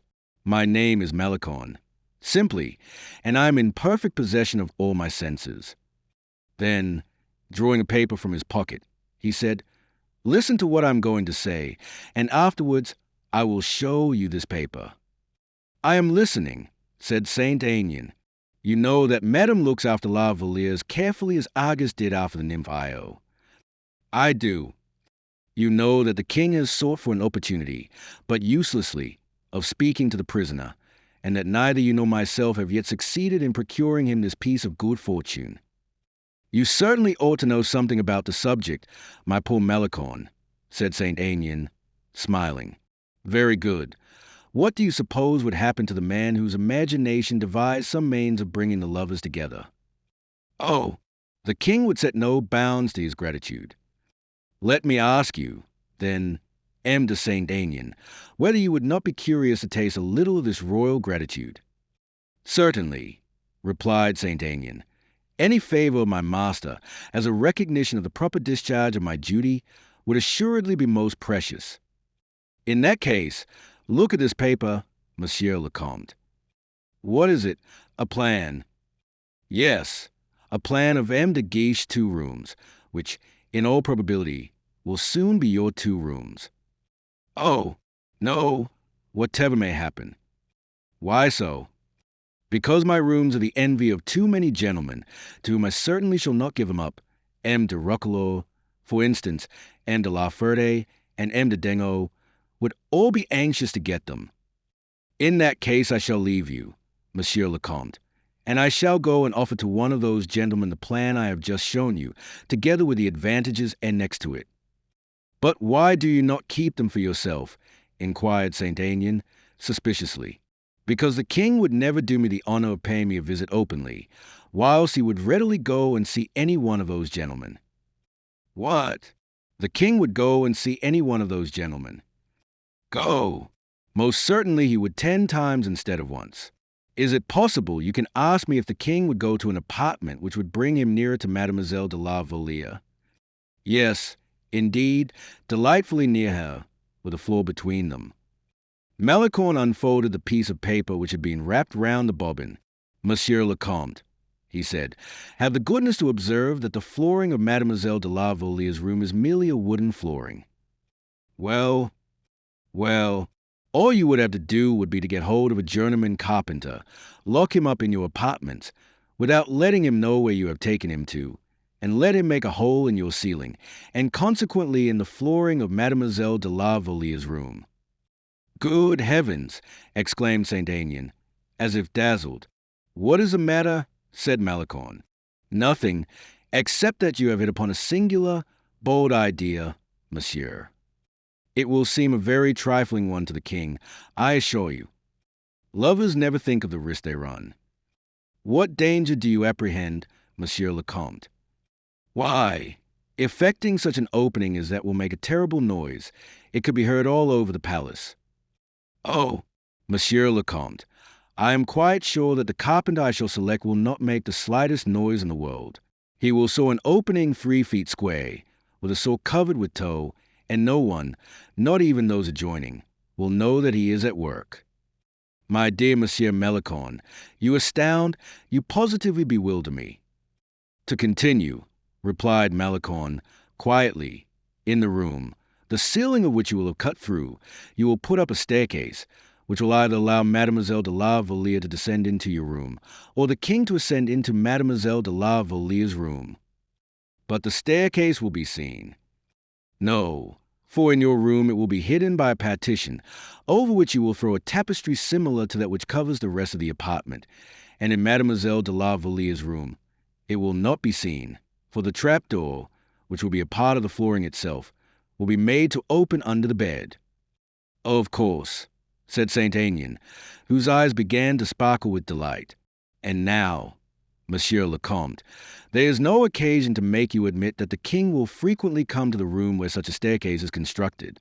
I think that Amidengo, particularly, will be struck by my idea, and I shall now go and explain to him. But, my dear Monsieur Melicorne, you forget that you spoke to me about it the first, and that I have consequently the right of priority. Do you wish for the preference? Do I wish it? Of course I do. The fact is, Monsieur de Saint Aignan, I am presenting you with a Jacob's letter, which is better than the promise of an additional step in the peerage, perhaps even with a good estate to accompany your dukedom. At least, replied Saint Aignan, it will give me an opportunity of showing the king that he is not mistaken in occasionally calling me his friend, an opportunity, dear Malicorne, for which I am indebted to you. And which you will not forget to remember, inquired Malicorne, smiling. Nothing will delight me more, monsieur. But I am not the king's friend. I am simply his attendant. Yes, and if you imagine that that staircase is as good as a dukedom for myself, I think there will certainly be letters of nobility at the top of it for you. Malicorne bowed. All I have to do now, said Saint Aignan, is to move as soon as possible. I do not think the king will object to it. Ask his permission, however. I will go and see him this very moment. And I will run and get the carpenter I was speaking of. When will he be here? This very evening. Do not forget your precautions. He shall be brought with his eyes bandaged. And I will send you one of my carriages, without arms, and one of my servants without livery. But stay, what will La Vallière say if she sees what is going on? Oh, I can assure you she will be very much interested in the operation, and I am equally sure that if the king has not courage enough to ascend to her room, she will have sufficient curiosity to come down to him. We will live in hope, said Saint Aignan. And now I am off to his majesty. At what time will the carpenter be here? At 8 o'clock. How long do you suppose he will take to make this opening? About a couple of hours. Only afterwards he must have sufficient time to construct what may be called the hyphen between the 2 rooms. One night and a portion of the following day will do. We must not reckon upon less than 2 days, including putting up the staircase. 2 days, that is a very long time. Nay, when one undertakes to open up communications with paradise itself, we must at least take care that the approaches are respectable. Quite right, so farewell for a short time, dear Malicorne. I shall begin to remove the day after tomorrow in the evening. Chapter 34. The Promenade by Torchlight. Saint Aignan, delighted with what he had just heard, and rejoiced at what the future foreshadowed for him, bent his steps towards the Guiche 2 rooms. He who, a quarter of an hour previously, would hardly yield up his own rooms for 1,000,000 francs, was now ready to expend 1,000,000, if it were necessary, upon the acquisition of the 2 happy rooms he coveted so eagerly. But he did not meet with so many obstacles. M. de Guiche did not yet know where he was to lodge, and, besides, was still too foul to trouble himself about his lodgings, and so Saint Aignan obtained the Guiche 2 rooms without difficulty. As for M. Dengo, he was so immeasurably delighted that he did not even give himself the trouble to think whether Saint Aignan had any particular reason for removing. Within an hour after Saint Aignan's new resolution, he was in possession of the 2 rooms, and 10 minutes later Malicorne entered, followed by the upholsterers. During this time, the king asked for Saint Aignan. The valet ran to his late apartments and found M. Dengo there. Dengo sent him on to the Guiche, and Saint Aignan was found there, but a little delay had of course taken place, and the king had already exhibited once or twice evident signs of impatience, when Saint Aignan entered his royal master's presence, quite out of breath. "You, too, abandon me, then," said Louis XIV, in a similar tone of lamentation to that with which Caesar, 1800 years previously, had pronounced the et tu quoque. "Sire, I am far from abandoning you, for, on the contrary, I am busily occupied in changing my lodgings." "What do you mean? I thought you had finished moving 3 days ago." "Yes, sire, but I don't find myself comfortable where I am, so I am going to change to the opposite side of the building." "Was I not right when I said you were abandoning me?" exclaimed the king. "Oh, this exceeds all endurance. But so it is. There was only one woman for whom my heart cared at all, and all my family is leagued together to tear her from me. And my friend, to whom I confided my distress, and who helped me to bear up under it, has become wearied of my complaints and is going to leave me without even asking my permission." Saint Aignan began to laugh. The king at once guessed there must be some mystery in this want of respect. "What is it?" cried the king, full of hope. "This, sire, that the friend whom the king calumniates is going to try if he cannot restore to his sovereign the happiness he has lost." "Are you going to let me see La Vallière?" said Louis XIV. "I cannot say so, positively, but I hope so." "How? How? Tell me that, Saint Aignan. I wish to know what your project is, and to help you with all my power." "Sire," replied Saint Aignan, "I cannot, even myself, tell very well how I must set about attaining success, but I have every reason to believe that from tomorrow." "Tomorrow, do you say? What happiness! But why are you changing your rooms?" "In order to serve your majesty to better advantage." "How can your moving serve me?" "Do you happen to know where the 2 rooms destined for the Guiche are situated?" "Yes." "Well, your majesty now knows where I am going." "Very likely, but that does not help me." "What?" "Is it possible that you do not understand, sire, that above the Guiche lodgings are 2 rooms, one of which is Mademoiselle Montalais's, and the other La Vallière's? Is it not so, Saint Aignan?" "Oh, yes, yes. It is a brilliant idea, Saint Aignan, a true friend's idea, a poet's idea. By bringing me nearer her from whom the world seems to unite to separate me, you are far more than Pylades was for Orestes, or Patroclus for Achilles." "Sire," said Aignan, with a smile, "I question whether, if your majesty were to know my projects in their full extent, you would continue to pronounce such a pompous eulogium upon me." "Ah, sire, I know how very different are the epithets which certain Puritans of the court will not fail to apply to me when they learn of what I intend to do for your majesty." "Saint Aignan, I am dying with impatience. I am in a perfect fever. I shall never be able to wait until tomorrow. Tomorrow. Why, tomorrow is an eternity. And yet, sire, I shall require you, if you please, to go out presently and divert your impatience by a good walk." "With you. Agreed. We will talk about your projects. We will talk of her." "Nay, sire, I remain here." "Whom shall I go out with, then?" "With the queen and all the ladies of the court." "Nothing shall induce me to do that, Saint Aignan." "And yet, sire, you must." "Must? No, no, 1,000 times no. I will never again expose myself to the horrible torture of being close to her, of seeing her, of touching her dress as I pass by her, and yet not be able to say a word to her. No, I renounce a torture which you suppose will bring me happiness, but which consumes and eats away my very life. To see her in the presence of strangers, and not to tell her that I love her, when my whole being reveals my affection and betrays me to every one. No, I have sworn never to do it again, and I will keep my oath. Yet, sire, pray listen to me for a moment. I will listen to nothing, Saint Aignan. In that case, I will continue. It is most urgent. Sire, pray understand me. It is of the greatest importance that Madame and her maids of honor should be absent for 2 hours from the palace. I cannot understand your meaning at all, Saint Aignan. It is hard for me to give my sovereign directions what to do, but under the circumstances I do give you directions, sire, and either a hunting or a promenade party must be got up.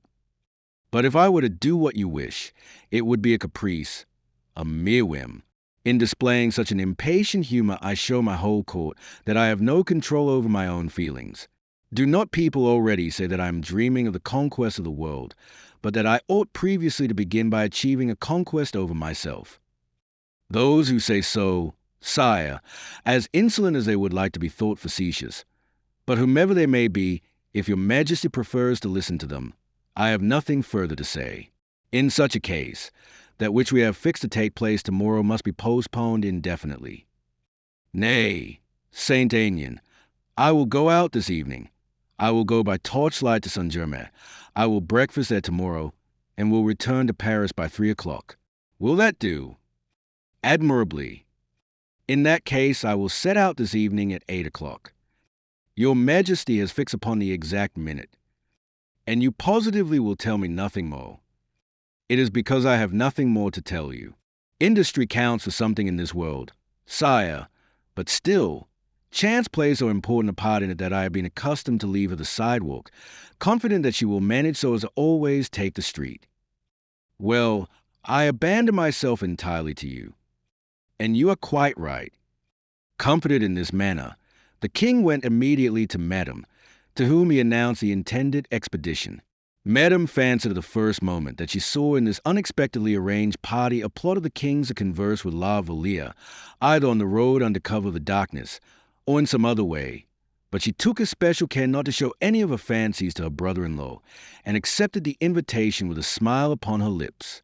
She gave directions aloud that her maids of honor should accompany her, secretly intending in the evening to take the most effectual steps to interfere with His Majesty's attachment.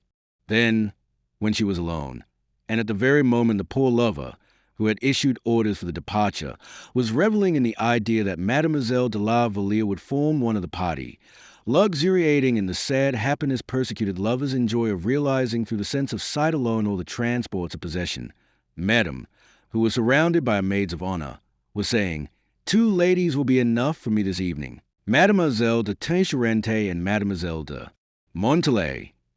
La Vallière had anticipated her own omission, and was prepared for it. But persecution had rendered her courageous, and she did not give Madame the pleasure of seeing on her face the impression of the shock her heart received. On the contrary, smiling with that ineffable gentleness which gave an angelic expression to her features. In that case, Madame, I shall be at liberty this evening, I suppose, she said. Of course. I shall be able to employ it, then, in progressing with that piece of tapestry which your Highness has been good enough to notice, and which I have already had the honor of offering to you. And having made a respectful obeisance, she withdrew to her own apartment. Mademoiselle de Tinchorente and de Montalais did the same. The rumor of the intended promenade soon spread all over the palace. 10 minutes afterwards, Malicorne learned Madame's resolution, and slipped under Montalais's door note in the following terms. L.V. must positively pass the night with Madame. Montalais, in pursuance of the compact she had entered into, began by burning the letter, and then sat down to reflect. Montalais was a girl full of expedients, and so she very soon arranged her plan. Towards 5 o'clock, which was the hour for her to repair to Madame's apartment, she was running across the courtyard, and had reached within a dozen paces of a group of officers, when she uttered a cry, fell gracefully on one knee, rose again, with difficulty, and walked on limpingly. The gentleman ran forward to her assistance. Montalais had sprained her foot. Faithful to the discharge of her duty, she insisted, however, notwithstanding her accident, upon going to Madame's apartments. "What is the matter, and why do you limp so?" she inquired. "I mistook you for La Vallière." Montalais related how it had happened, that in hurrying on, in order to arrive as quickly as possible, she had sprained her foot. Madame seemed to pity her, and wished to have a surgeon sent for immediately, but she, assuring her that there was nothing really serious in the accident, said, "My only regret, madam, is that it will preclude my attendance on you, and I should have begged Mademoiselle de la Vallière to take my place with your Royal Highness. But, seeing that Madame frowned, she added, I have not done so." "Why did you not do so?" inquired Madame. "Because poor La Vallière seemed so happy to have a liberty for a whole evening and night too, that I did not feel courageous enough to ask her to take my place." "What, is she so delighted as that?" inquired Madame, struck by these words. "She is wild with delight. She, who is always so melancholy, was singing like a bird. Besides, your Highness knows how much she detests going out, and also that her character has a spice of wildness in it." "So," thought Madame, "this extreme delight hardly seems natural to me. She has already made all her preparations for dining in her own room tete-a-tete with one of her favorite books. And then, as your Highness has 6 other young ladies who will be delighted to accompany you, I did not make my proposal to La Vallière." Madame did not say a word in reply. "Have I acted properly?" continued Montalais, with a slight fluttering of the heart, seeing the little success that seemed to attend the ruse de guerre which he had relied upon with so much confidence that she had not thought it even necessary to try and find another. "Does Madame approve of what I have done?" she continued. Madame was reflecting that the king could very easily leave Saint-Germain during the night, and that, as it was only 4 leagues and a half from Paris to Saint-Germain, he might readily be in Paris in an hour's time. "Tell me," she said, "whether La Vallière, when she heard of your accident, offered at least to bear you company." "Oh, she does not yet know of my accident. But even did she know of it, I most certainly should not ask her to do anything that might interfere with her own plans. I think she wishes this evening to realize quietly by herself that amusement of the late king, when he said to M. de Cinq-Mars, 'Let us amuse ourselves by doing nothing, and making ourselves miserable.'" Madame felt convinced that some mysterious love adventure lurked behind this strong desire for solitude. The secret might be Louis's return during the night.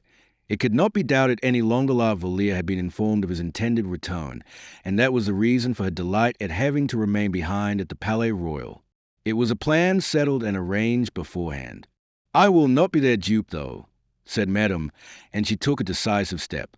"Mademoiselle de Montalais," she said, "will you have the goodness to inform your friend, Mademoiselle de la Vallière, that I am exceedingly sorry to disarrange her projects of solitude, but that instead of becoming ennuyée by remaining behind alone as she wished, she will be good enough to accompany us to Saint-Germain and get ennuyée there." "Ah, poor La Vallière," said Montalais, compassionately, but with a heart throbbing with delight. "Oh, Madame, could there not be some means?" "Enough," said Madame. "I desire it. I prefer Mademoiselle La Baume Le Blanc's society to that of any one else. Go, and send her to me, and take care of your foot."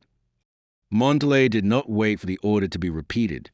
She returned to her room, almost forgetting to feign lameness, wrote an answer to Malicorne, and slipped it under the carpet. The answer simply said, "She shall." A Spartan could not have written more laconically. "By this means," thought Madame, "I will look narrowly after all on the road. She shall sleep near me during the night, and His Majesty must be very clever if he can exchange a single word with Mademoiselle de la Vallière." La Vallière received the order to set off with the same indifferent gentleness with which he had received the order to play Cinderella. But, inwardly, her delight was extreme, and she looked upon this change in the princess's resolution as a consolation which Providence had sent her. With less penetration than Madame possessed, she attributed all to chance, while everyone, with the exception of those in disgrace, of those who were ill, and those who were suffering from sprains, were being driven towards Saint-Germain. Malicorne smuggled his workman into the palace in one of M. de Saint-Aignan's carriages, and led him into the room corresponding to La Vallière's. The man set to work with a will, tempted by the splendid reward which had been promised him. As the very best tools and implements had been selected from a reserve stock belonging to the engineers attached to the king's household, and among others, a saw with teeth so sharp and well-tempered that it was able, underwater even, to cut through oaken joists as hard as iron. The work in question advanced very rapidly, and a square portion of the ceiling, taken from between two of the joists, fell into the arms of the delighted Saint Aignan, Malicorne, the workman, and a confidential valet, the latter being one brought into the world to see and hear everything, but to repeat nothing. In accordance with a new plan indicated by Malicorne, the opening was effected in an angle of the room, and for this reason. As there was no dressing closet adjoining La Valliere's room, she had solicited, and had that very morning obtained, a large screen intended to serve as a partition. The screen that had been allotted her was perfectly sufficient to conceal the opening, which would, besides, be hidden by all the artifices skilled cabinet makers would have at their command. The opening having been made, the workman glided between the joists, and found himself in La Valliere's room.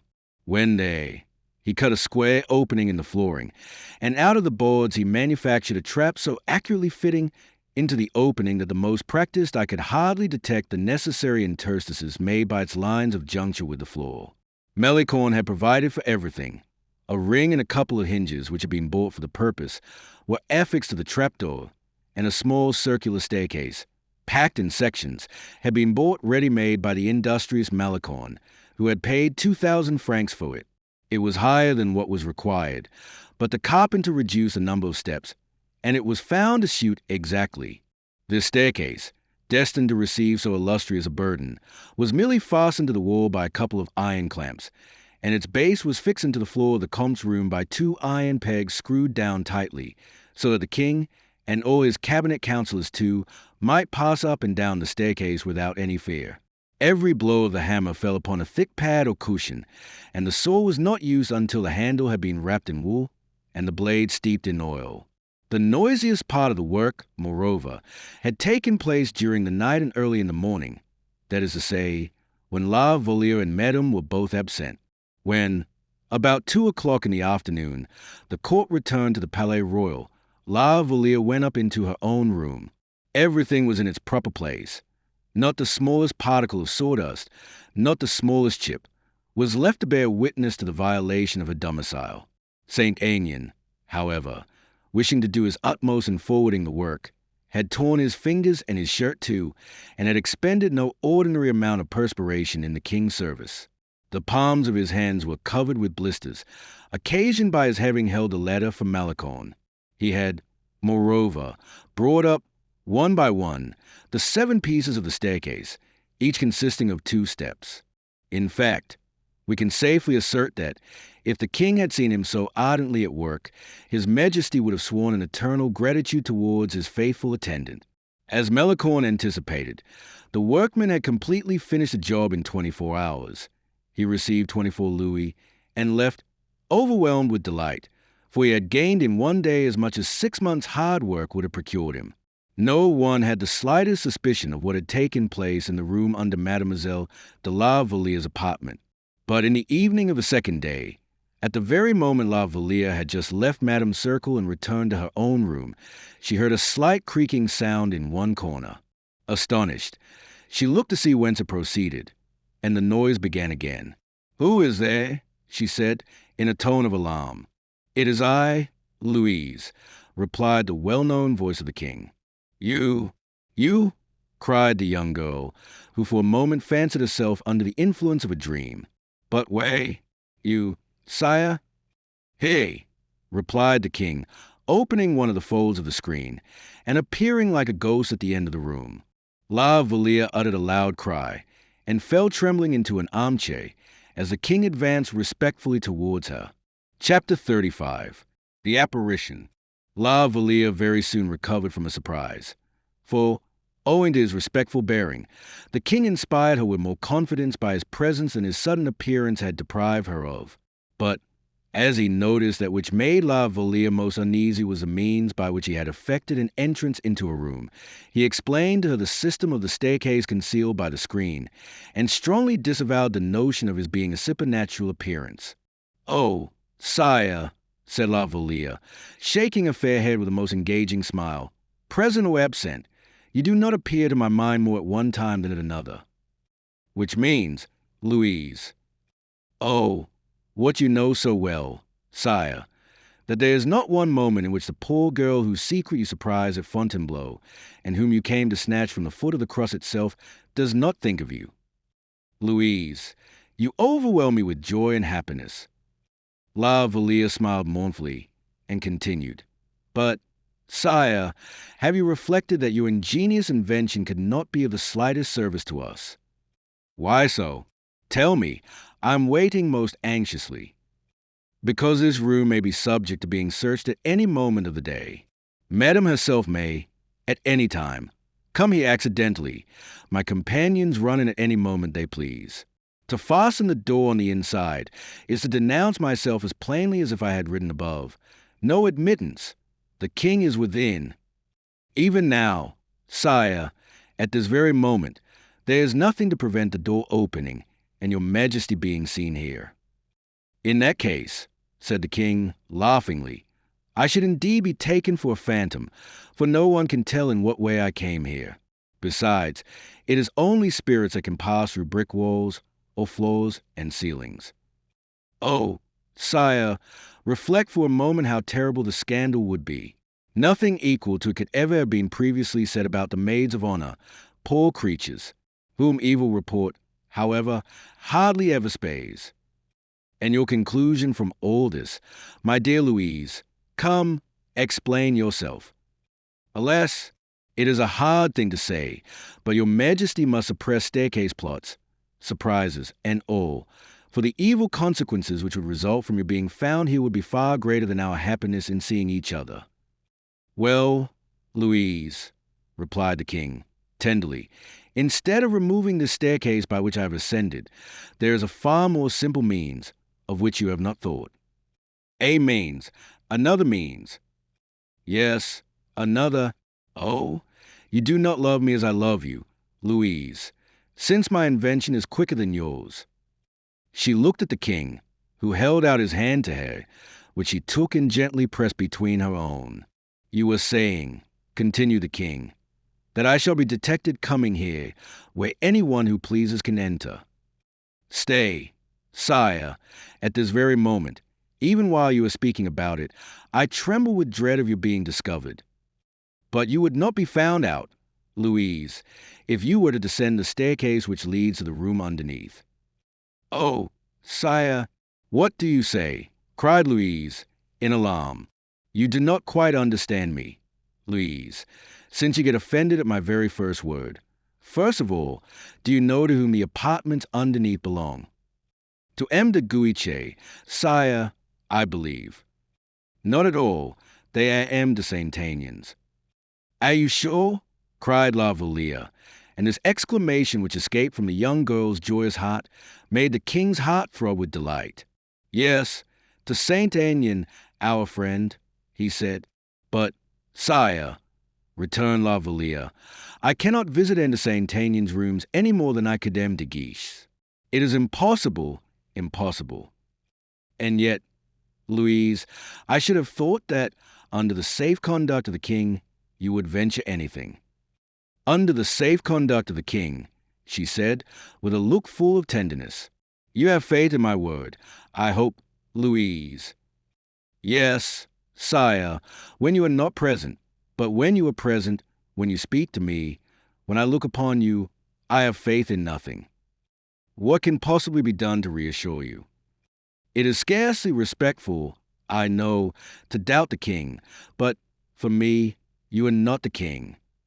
Thank heaven, I, at least, hope so most devoutly. You see how anxiously I am trying to find or invent a means of removing all difficulty. Stay, will the presence of a third person reassure you? The presence of M. de Saint-Aignan would, certainly. Really, Louise, you wound me by your suspicions. Louise did not answer. She merely looked steadfastly at him with that clear, piercing gaze which penetrates the very heart, and said softly to herself, Alas, alas, it is not you of whom I am afraid. It is not you upon whom my doubts would fall. Well, said the king, sighing, I agree, and M. de Saint-Aignan, who enjoys the inestimable privilege of reassuring you, shall always be present at our interviews. I promise you. You promise that, sire? Upon my honor as a gentleman, and you on your side. Oh, wait, sire, that is not all yet. For such conversations ought, at least, to have a reasonable motive of some kind for M. de Saint Aignan. Dear Louise, every shade of delicacy of feeling is yours, and my only study is to equal you on that point. It shall be just as you wish. Therefore our conversation shall have a reasonable motive, and I have already hit upon one. So that from tomorrow, if you like. Tomorrow? Do you mean that is not soon enough? Exclaimed the king, caressing La Valliere's hand between his own. At this moment the sound of steps was heard in the corridor. Sire, sire, cried La Vallière, someone is coming. Do you hear? Oh, fly, fly, I implore you. The king made but one bound from the chair where he was sitting to his hiding place behind the screen. He had barely time, for as he drew one of the folds before him, the handle of the door was turned, and Montalais appeared at the threshold. As a matter of course, she entered quite naturally, and without any ceremony, for she knew perfectly well that to knock at the door beforehand would be showing a suspicion towards La Vallière which would be displeasing to her.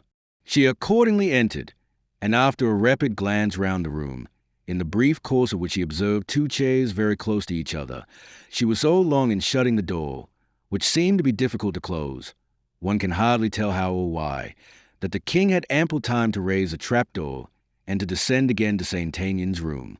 Louise, she said to her, I want to talk to you, and seriously, too. Good heavens, my dear, what is the matter now? The matter is that Madame suspects everything. Explain yourself. Is there any occasion for us to enter into explanations, and do you not understand what I mean? Come, you must have noticed the fluctuations in Madame's humor during several days past. You must have noticed how she first kept you close beside her, then dismissed you, and then sent for you again. Yes, I have noticed it, of course. Well, it seems Madame has now succeeded in obtaining sufficient information, for she has now gone straight to the point, as there is nothing further left in France to withstand the torrent which sweeps away all obstacles before it. You know what I mean by the torrent. La Vallière hid her face in her hands. I mean, continued Montalais, pitilessly, that torrent which burst through the gates of the Carmelites of Chaillot and overthrew all the prejudices of the court as well at Fontainebleau as at Paris. Alas, alas, murmured La Vallière, her face still covered by her hands and her tears streaming through her fingers. Oh, don't distress yourself in that manner, or you have only heard half of your troubles. In heaven's name, exclaimed the young girl, in great anxiety, what is the matter? Well, then, this is how the matter stands. Madame, who can no longer rely upon any further assistance in France, for she has, one after the other, made use of the two queens, of Monsieur, and the whole court, too, now bethinks herself of a certain person who has certain pretended rights over you. La Vallière became as white as a marble statue.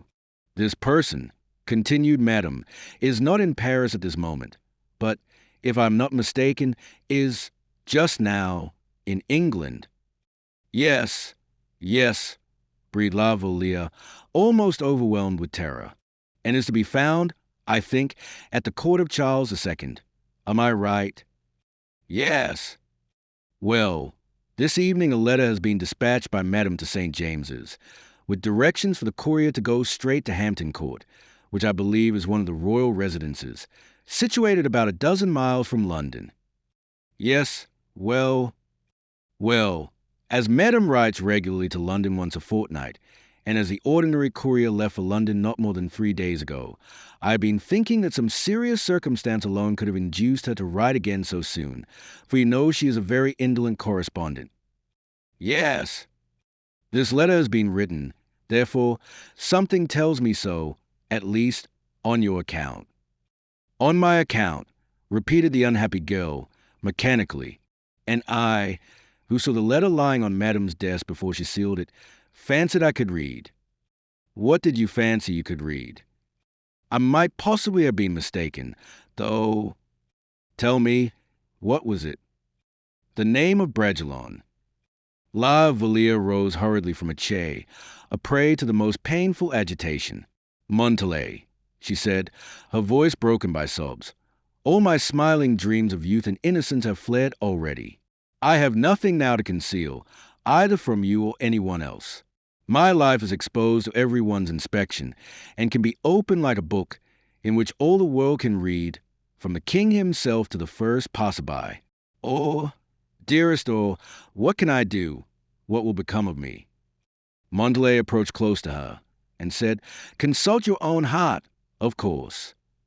Well, I do not love M. de Bragelonne.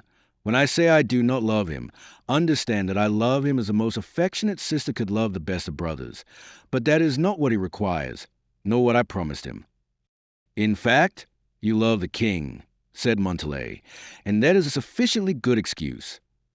Yes, I do love the king, hoarsely murmured the young girl, and I have paid dearly enough for pronouncing those words. And now, Montalais, tell me, what can you do either for me or against me in my position? You must speak more clearly still. What am I to say, then? And so you have nothing very particular to tell me? No, said Louise, in astonishment. Very good. And so all you have to ask me is my advice respecting M. Raoul. Nothing else. It is a very delicate subject, replied Montalais. No, it is nothing of the kind. Ought I to marry him in order to keep the promise I made, or ought I continue to listen to the king? You have really placed me in a very difficult position, said Montalais, smiling. You ask me if you ought to marry Raoul, whose friend I am, and whom I shall mortally offend in giving my opinion against him. And then you ask me if you should cease to listen to the king, whose subject I am, and whom I should offend if I were to advise you in a particular way. Ah, Louise, you seem to hold a difficult position at a very cheap rate. You have not understood me.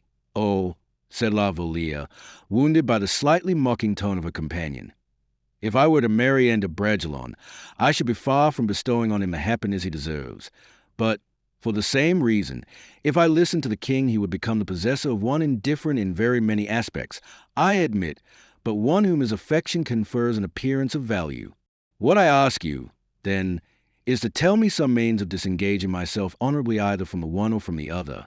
Or rather, I ask you, from which side you think I can free myself most honorably. My dear Louise, replied Montalais, after a pause, I am not one of the 7 wise men of Greece, and I have no perfectly invariable rules of conduct to govern me. But, on the other hand, I have a little experience, and I can assure you that no woman ever asked for advice of the nature which you have just asked me, without being in a terrible state of embarrassment. Besides, you have made a solemn promise, which every principle of honor requires you to fulfill. If, therefore, you are embarrassed in consequence of having undertaken such an engagement, it is not a stranger's advice. Every one is a stranger to a heart full of love. It is not my advice, I repeat, that can extricate you from your embarrassment. I shall not give it you, therefore, and for a greater reason still, because, were I in your place, I should feel much more embarrassed after the advice than before it. All I can do is to repeat what I have already told you. Shall I assist you? Yes, yes. Very well, that is all.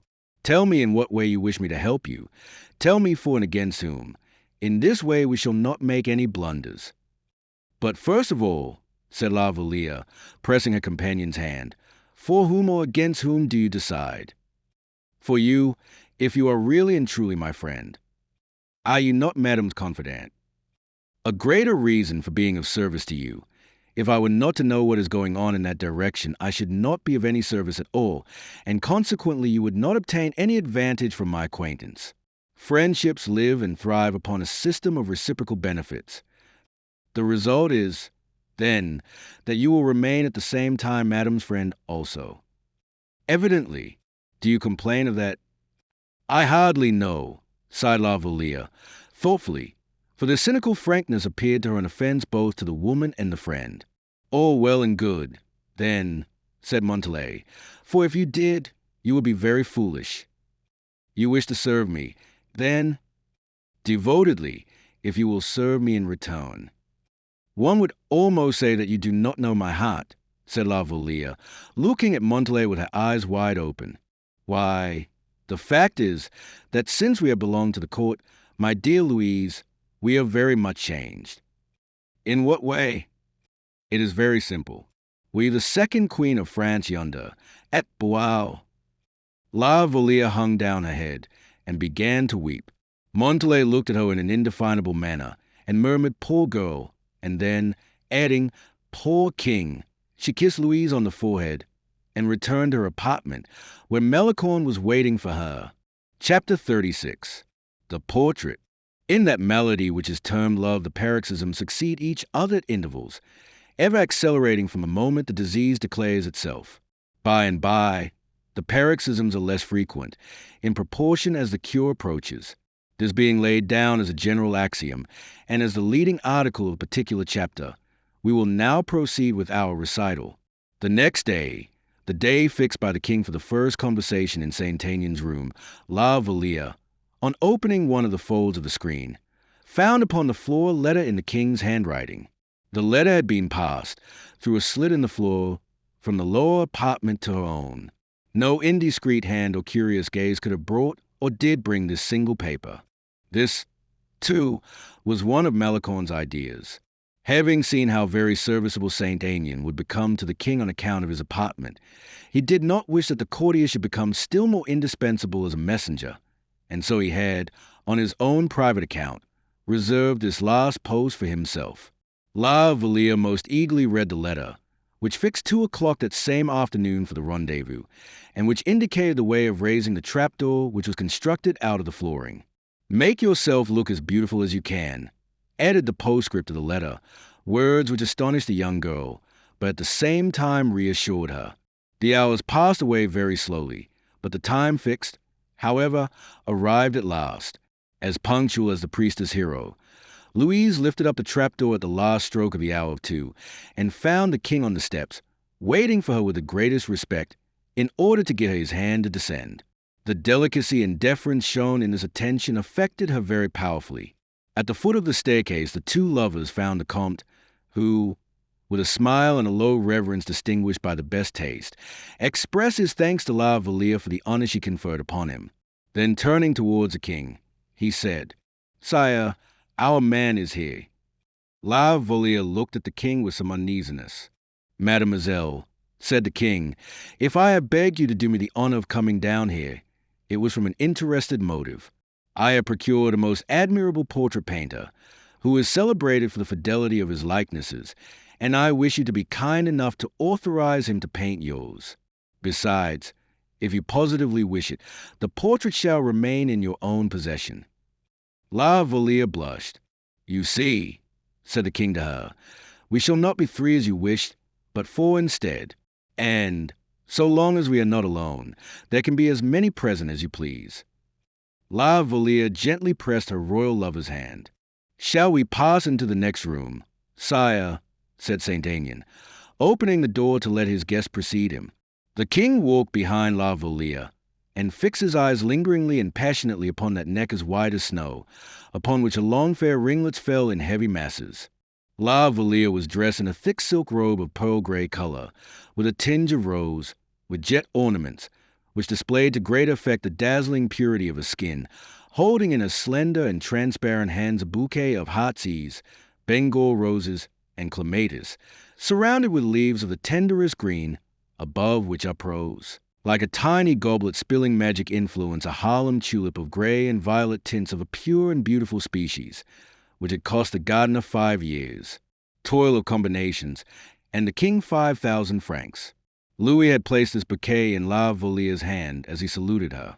In the room, the door of which Saint Aignan had just opened, a young man was standing, dressed in a purple velvet jacket, with beautiful black eyes and long brown hair. It was a painter. His canvas was quite ready, and his palette prepared for use.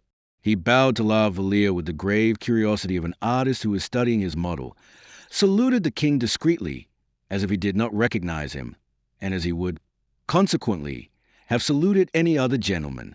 Then, leading Mademoiselle de La Vallière to the seat he had arranged for her, he begged her to sit down.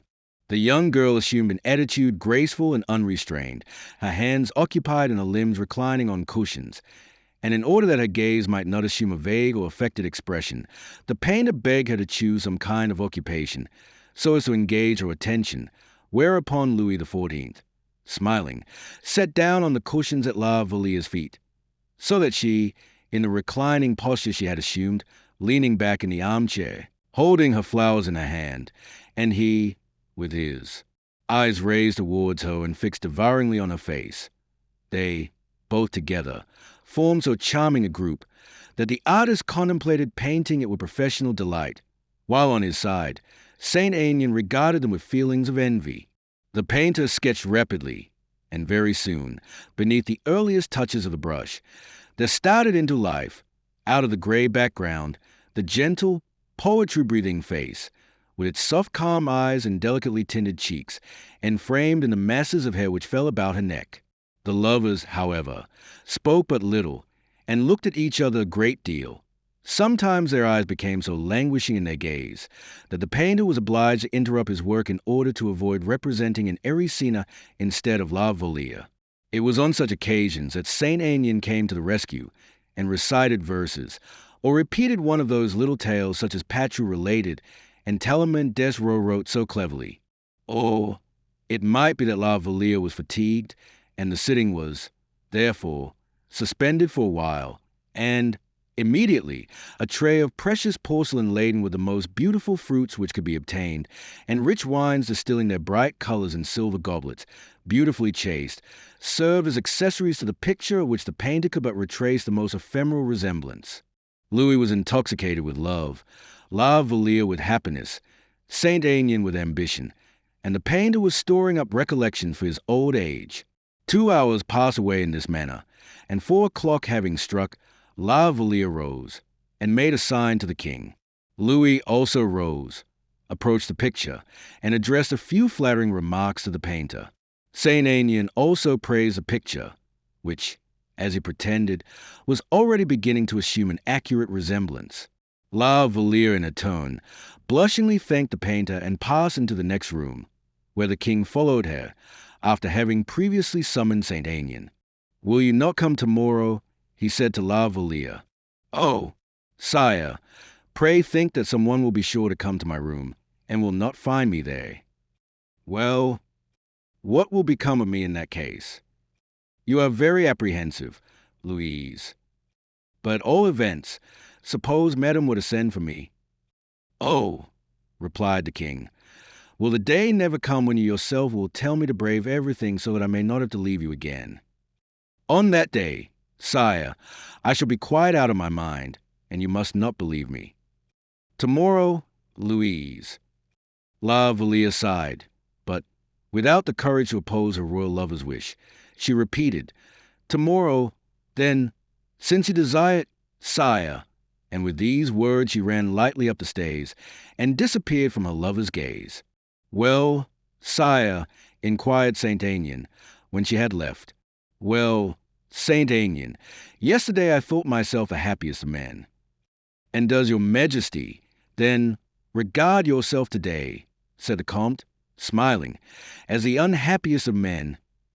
"No, but my love for her is an unquenchable thirst. In vain do I drink, in vain do I swallow the drops of water which your industry procures for me. The more I drink, the more unquenchable it becomes."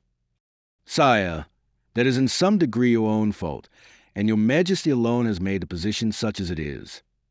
"You are right. In that case, therefore, the means to be happy is to fancy yourself satisfied, and to wait." "Wait. You know that word, then?"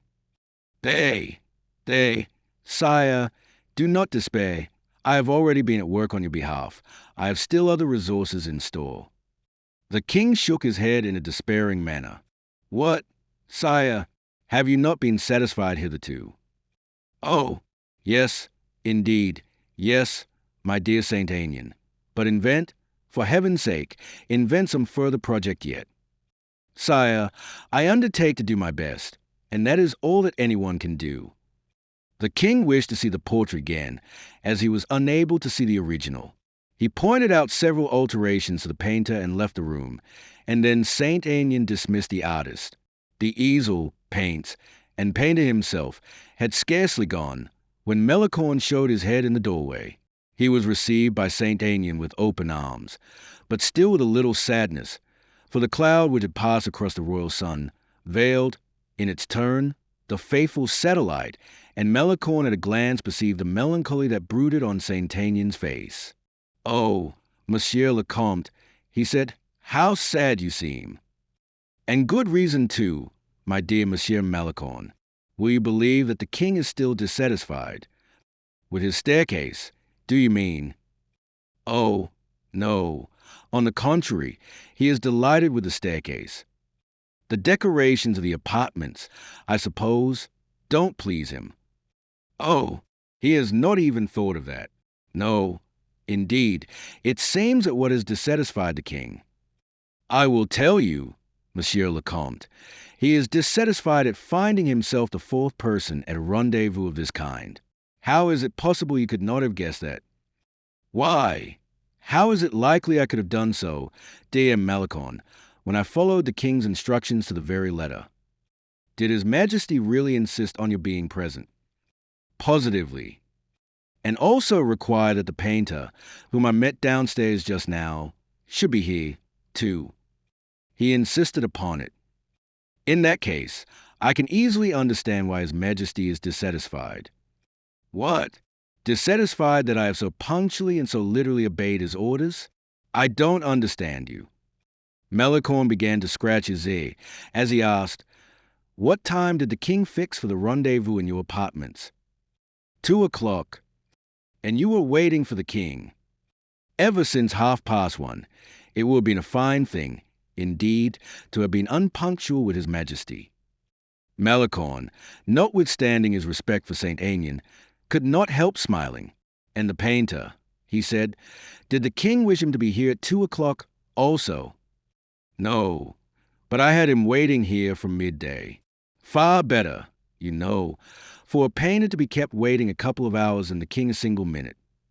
Melicorne began to laugh aloud. "Come, dear Monsieur Melicorne," said Saint Aignan, "laugh less at me, and speak a little more freely, I beg." "Well, then, Monsieur le Comte, if you wish the king to be a little more satisfied the next time he comes. Venter Saint Grace, as his grandfather used to say, of course I wish it. Well, all you have to do is, when the king comes tomorrow, to be obliged to go away on a most pressing matter of business, which cannot possibly be postponed, and stay away for 20 minutes. "What? Leave the king alone for 20 minutes?" cried Saint Aignan in alarm. "Very well. Do as you like. Don't pay any attention to what I say," said Melicorne, moving towards the door. Nay, dear Monsieur Melicorne, on the contrary, go on. I begin to understand you. But the painter—" "Oh, the painter must be half an hour late." "Half an hour? Do you really think so?" "Yes, I do, decidedly." "Very well. Then I will do as you tell me. And my opinion is that you will be doing perfectly right. Will you allow me to call upon you for the latest news tomorrow?" "Of course. I have the honor to be your most respectful servant, M. de Saint Aignan," said Melicorne, bowing profoundly and retiring from the room backwards. "There is no doubt that fellow has more invention than I have," said Saint Aignan, as if compelled by his conviction to admit it. Chapter 37. Hampton Court. The revelation we have witnessed, that Montalais made to La Vallière in a preceding chapter, very naturally makes us return to the principal hero of this tale, a poor wandering knight, roving about at the king's caprice. If our readers will be good enough to follow us, we will, in his company, cross that strait, more stormy than the Euripus, which separates Calais from Dover. We will speed across that green and fertile country, with its numerous little streams, through Maidstone and many other villages and towns, each prettier than the other, and, finally, arrive at London. From thence, like bloodhounds following a track, after having ascertained that Raoul had made his first stay at Whitehall, his second at St. James's, and having learned that he had been warmly received by Monk and introduced to the best society of Charles II's court, we will follow him to one of Charles II's summer residences near the lively little village of Kingston at Hampton Court, situated on the Thames. The river is not, at that spot, the boastful highway which bears upon its broad bosom its thousands of travellers, nor are its waters black and troubled as those of Cocytus, as it boastfully asserts, I, too, am cousin of the old ocean. No, at Hampton Court it is a soft and murmuring stream, with moss-fringed banks, reflecting, in its broad mirror, the willows and beeches which ornament its sides, and on which may occasionally be seen a light bark indolently reclining among the tall reeds, in a little creek formed of alders and forget-me-nots. The surrounding country on all sides smiled in happiness and wealth. The brick cottages from whose chimneys the blue smoke was slowly ascending in wreaths, peeped forth from the belts of green holly which environed them. Children dressed in red frocks appeared and disappeared amidst the high grass, like puppies bowed by the gentler breath of the passing breeze.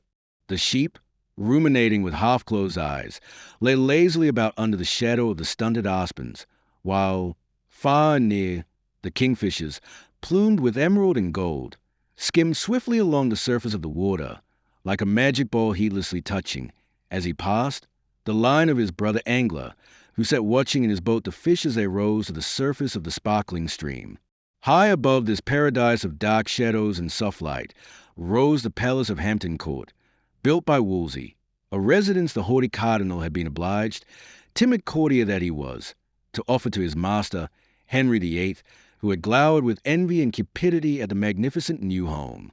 Hampton Court, with its brick walls, its large windows, its handsome iron gates, as well as its curious bell turrets, its retired covered walks, and interior fountains, like those of the Alhambra, was a perfect bower of roses, jasmine, and clematis. Every sense, sight and smell particularly, was gratified, and the reception rooms formed a very charming framework for the pictures of love with Charles II, unrolled among the voluptuous paintings of Titian, of Pordenone, and of Van Dyck. The same Charles whose father's portrait, the Martyr King, was hanging in his gallery, and who could show upon the wainscots of the various apartments the holes made by the balls of the puritanical followers of Cromwell, when on the 24th of August, 1648, at the time they had brought Charles I prisoner to Hampton Court. There it was that the king, intoxicated with pleasure and adventure, held his court. He, who, a poet in feeling, thought himself justified in redeeming, by a whole day of voluptuousness, every minute which had been formerly passed in anguish and misery. Hampton Court, with its brick walls, its large windows, its handsome iron gates, as well as its curious bell turrets, its retired covered walks, and interior fountains, like those of the Alhambra, was a perfect bower of roses, jasmine, and clematis. It was not the soft green sward of Hampton Court, so soft that it almost resembled the richest velvet in the thickness of its texture, nor was it the beds of flowers, with their variegated hues which encircled the foot of every tree with rose trees many feet in height, embracing most lovingly their trunks, nor even the enormous lime trees, whose branches swept the earth like willows, offering a ready concealment for love or reflection beneath the shade of their foliage. It was none of these things, for which Charles II loved his palace of Hampton Court. Perhaps it might have been that beautiful sheet of water, which the cool breeze rippled like the wavy undulations of Cleopatra's hay, waters bedecked with cresses and white water lilies, whose chaste bulbs coyly unfolding themselves beneath the sun's warm rays, reveal the golden gems which lie concealed within their milky petals, murmuring waters, on the bosom of which black swans majestically floated, and the graceful waterfowl, with their tender broods covered with silken down, darted restlessly in every direction, in pursuit of the insects among the reeds, or the frogs in their mossy retreats. Hampton Court, with its brick walls, its large windows, its handsome iron gates, as well as its curious bell turrets, its retired covered walks, and interior fountains, like those of the Alhambra, was a perfect bower of roses, jasmine, and clematis. Perhaps it might have been the enormous hollies, with their dark and tender green foliage, or the bridges uniting the banks of the canals in their embrace, or the fawns browsing in the endless avenues of the park, or the innumerable birds that hopped about the gardens, or flew from branch to branch amidst the emerald foliage. It might well have been any of these charms, for Hampton Court had them all, and possessed, too, almost forests of white roses, which climbed and trailed along the lofty trellises, showering down upon the ground their snowy leaves rich with soft perfumery. But no, what Charles II most loved in Hampton Court were the charming figures who, when midday was past, flitted to and fro along the broad terraces of the gardens. Like Louis XIV, he had their wealth of beauties painted for his gallery by one of the great artists of the period, an artist who well knew the secret of transferring to canvas the rays of light which escaped from beaming eyes heavy laden with love and love's delights. The day of our arrival at Hampton Court is almost as clear and bright as a summer's day in France. The atmosphere is heavy with the delicious perfume of geraniums, sweet peas, syringas, and heliotrope scattered in profusion around. It is past midday, and the king, having dined after his return from hunting, paid a visit to Lady Castlemaine, the lady who was reputed at the time to hold his heart in bondage, and this proof of his devotion discharged, he was readily permitted to pursue his infidelities until evening arrived. Love and amusement ruled the entire court. It was a period when ladies would seriously interrogate their ruder companions as to their opinions upon a foot more or less captivating, according to whether it wore a pink or lilac silk stocking, for it was a period when Charles II had declared that there was no hope of safety for a woman who wore green silk stockings, because Miss Lucy Stuart wore them of that color. While the king is endeavoring in all directions to inculcate others with his preferences on this point, we will ourselves bend our steps towards an avenue of beech trees opposite the terrace, and listen to the conversation of a young girl in a dark-colored dress, who is walking with another of about her own age dressed in blue. They crossed a beautiful lawn, from the center of which sprang a fountain, with the figure of a siren executed in bronze, and strolled on, talking as they went, towards a terrace, along which, looking out upon the park and interspersed at frequent intervals, were erected summer houses, diverse in form and ornament. These summer houses were nearly all occupied. The two young women passed on, the one blushing deeply, while the other seemed dreamily silent. At last, having reached the end of the terrace which looks on the river, and finding their cool retreat, they sat down close to each other. "Where are we going?" said the younger to her companion. "My dear, we are going where you yourself led the way." "I?" "Yes, you, to the extremity of the palace, towards that seat yonder, where the young Frenchman is seated, wasting his time in sighs and lamentations." Miss Mary Grafton hurriedly said, No, I am not going there." "Why not?" "Let us go back, Lucy." "Nay, on the contrary, let us go on and have an explanation." "What about?" "About how it happens that the Vicomte of Bragelonne always accompanies you in all your walks, as you invariably accompany him in his. And you conclude either that he loves me, or that I love him." "Why not? He is a most agreeable and charming companion, Dot. No one hears me, I hope," said Lucy Stuart, as she turned round with a smile, which indicated, moreover, that her uneasiness on the subject was not extreme. No, said Mary. "The king is engaged in his summer house with the Duke of Buckingham." "Oh, apropos of the Duke, Mary, it seems he has shown you great attention since his return from France. How is your own heart in that direction?" Mary Grafton shrugged her shoulders with seeming indifference. Well, I will ask Bragelonne about it," said Stuart, laughing. "Let us go and find him at once." "What for?" "I wish to speak to him." "Not yet. One word before you do. Come, you know so many of the king's secrets. Tell me why M. de Bragelonne is in England." "Because he was sent as an envoy from one sovereign to another." "That may be. But, seriously, although politics do not much concern us, we know enough to be satisfied that M. de Bragelonne has no mission of serious import here." "Well, then, listen," said Stuart, with assumed gravity. "For your sake I am going to betray a state secret. Shall I tell you the nature of the letter which King Louis XIV gave M. de Bragelonne for King Charles II? "I will. These are the very words. My brother, the bearer of this, is a gentleman attached to my court, and the son of one whom you regard most warmly. Treat him kindly, I beg, and try and make him like England. Did it say that? Word for word, or something very like it. I will not answer for the form, but the substance I am sure of. Well, and what conclusion do you, or rather what conclusion does the king, draw from that? That the king of France has his own reasons for removing M. de Bragelonne, and for getting him married anywhere else than in France. So that, then, in consequence of this letter, King Charles received M. de Bragelonne, as you are aware, in the most distinguished and friendly manner. The handsomest apartments in Whitehall were allotted to him, and as you are the most valuable and precious person in his court, inasmuch as you have rejected his heart, nay, do not blush, he wished you to take a fancy to this Frenchman, and he was desirous to confer upon him so costly a prize.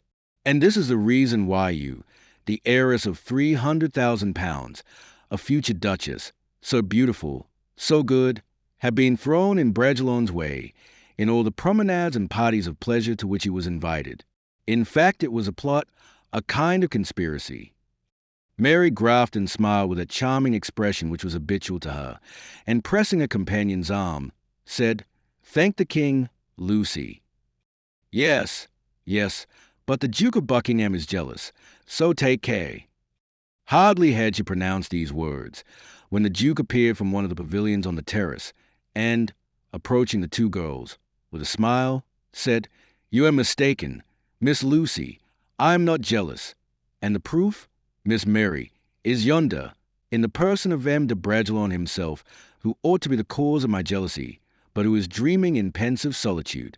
Poor fellow! Allow me to leave you for a few minutes, while I avail myself of those few minutes to converse with Miss Lucy Stuart, to whom I have something to say." And then, bowing to Lucy, he added, "Will you do me the honor to accept my hand, in order that I may lead you to the king who is waiting for us?" With these words, Buckingham, still smiling, took Miss Stuart's hand and led her away. When by herself, Mary Grafton, her head gently inclined towards his shoulder, with that indolent gracefulness of action which distinguishes young English girls, remained for a moment with her eyes fixed on Raoul, but as if uncertain what to do. At last, after first blushing violently, and then turning deadly pale, thus revealing the internal combat which assailed her heart, she seemed to make up her mind to adopt a decided course, and with a tolerably firm step, advanced towards a seat on which Raoul was reclining, buried in the profoundest meditation, as we have already said. The sound of Miss Mary's steps, though they could hardly be heard upon the green sward, awakened Raoul from his musing attitude. He turned round, perceived the young girl, and walked forward to meet the companion whom his happy destiny had thrown in his way. "I have been sent to you, monsieur," said Mary Grafton. "Will you take care of me?" "To whom is my gratitude due for so great a happiness?" inquired Raoul. "To the Duke of Buckingham," replied Mary, affecting a gaiety she did not really feel. "To the Duke of Buckingham, do you say, he who so passionately seeks your charming society? Am I really to believe you are serious, mademoiselle? The fact is, monsieur, you perceive, that everything seems to conspire to make us pass the best, or rather the longest, part of our days together. Yesterday it was the king who desired me to beg you to seat yourself next to me at dinner. Today, it is the Duke of Buckingham who begs me to come and place myself near you on this seat." "And he has gone away in order to leave us together?" asked Raoul, with some embarrassment. "Look yonder, at the turning of that path. He is just out of sight, with Miss Stuart. Are these polite attentions usual in France, Monsieur le Vicomte?" "I cannot very precisely say what people do in France, mademoiselle, for I can hardly be called a Frenchman. I have resided in many countries, and almost always as a soldier, and then I have spent a long period of my life in the country. I am almost a savage." "You do not like your residence in England, I fear." "I scarcely know," said Raoul, inattentively, and sighing deeply at the same time. "What? You do not know?" "Forgive me," said Raoul, shaking his head and collecting his thoughts. "I did not hear you." "Oh, said the young girl, sighing in her tone. How wrong the Duke was to send me here. Wrong, said Raoul. Perhaps so, for I am but a rude, uncouth companion, and my society annoys you. The Duke did, indeed, very wrong to send you. It is precisely, replied Mary Grafton, in a clear, calm voice, because your society does not annoy me, that the Duke was wrong to send me to you. It was now Raoul's turn to blush. But, he resumed, how happens it that the Duke of Buckingham should send you to me? And why did he come? The Duke loves you, and you love him. No, replied Mary. Seriously, the Duke does not love me, because he is in love with the Duchesse d'Orléans. And, as for myself, I have no affection for the Duke. Raoul looked at the young lady with astonishment. Are you a friend of the Duke of Buckingham? She inquired. The Duke has honored me by calling me so ever since we met in France. You are simple acquaintances. Then, no, for the Duke is a most intimate friend of one whom I regard as a brother. The Duc de Guiche? Yes. He who is in love with Madame la Duchesse d'Orléans. Oh, what is that you are saying? And who loves him in return, continued the young girl, quietly. Raoul bent down his head, and Mary Grafton, sighing deeply, continued, They are very happy, but leave me, Monsieur de Bragelonne, for the Duke of Buckingham has given you a very troublesome commission in offering me as a companion for your promenade. Your heart is elsewhere, and it is with the greatest difficulty you can be charitable enough to lend me your attention. Confess truly, it would be unfair on your part, Vicomte, not to admit it.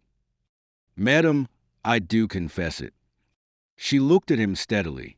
He was so noble and so handsome in his bearing, his eyes revealed so much gentleness, candor, and resolution, that the idea could not possibly enter her mind that he was either rudely discourteous or a mere simpleton.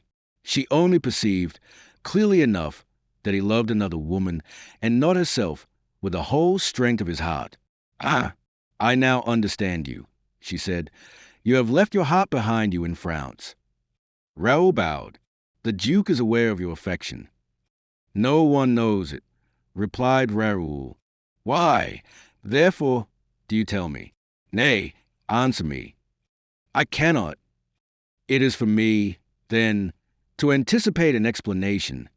You do not wish to tell me anything, because you are now convinced that I do not love the Duke, because you see that I possibly might have loved you, because you are a gentleman of noble and delicate sentiments, and because, instead of accepting, even were it for the mere amusement of the passing hour, a hand which is almost pressed upon you, and because, instead of meeting my smiles with a smiling lip, you, who are young, have preferred to tell me, who men have called beautiful, my heart is over the sea, it is in France.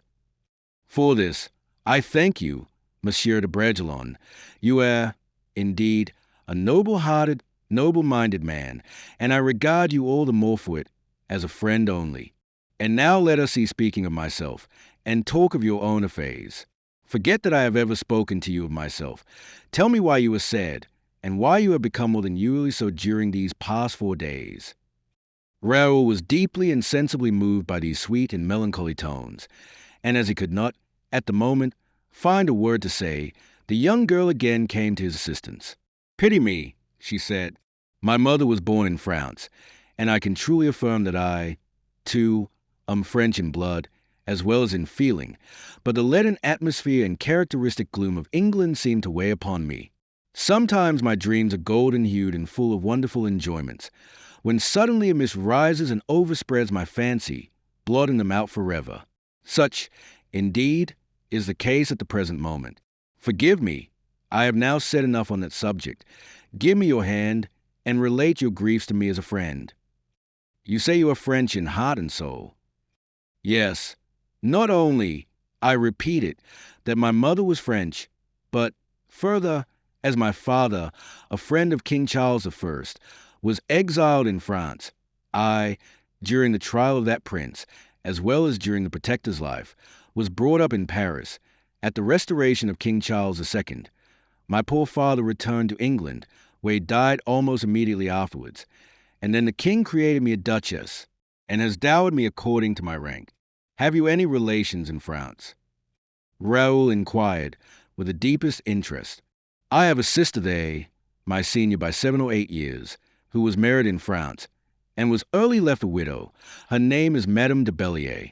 Do you know her? She added, observing Raoul start suddenly. I have heard her name. She, too, loves with her whole heart, and her last letters inform me she is happy, and her affection is, I conclude, returned.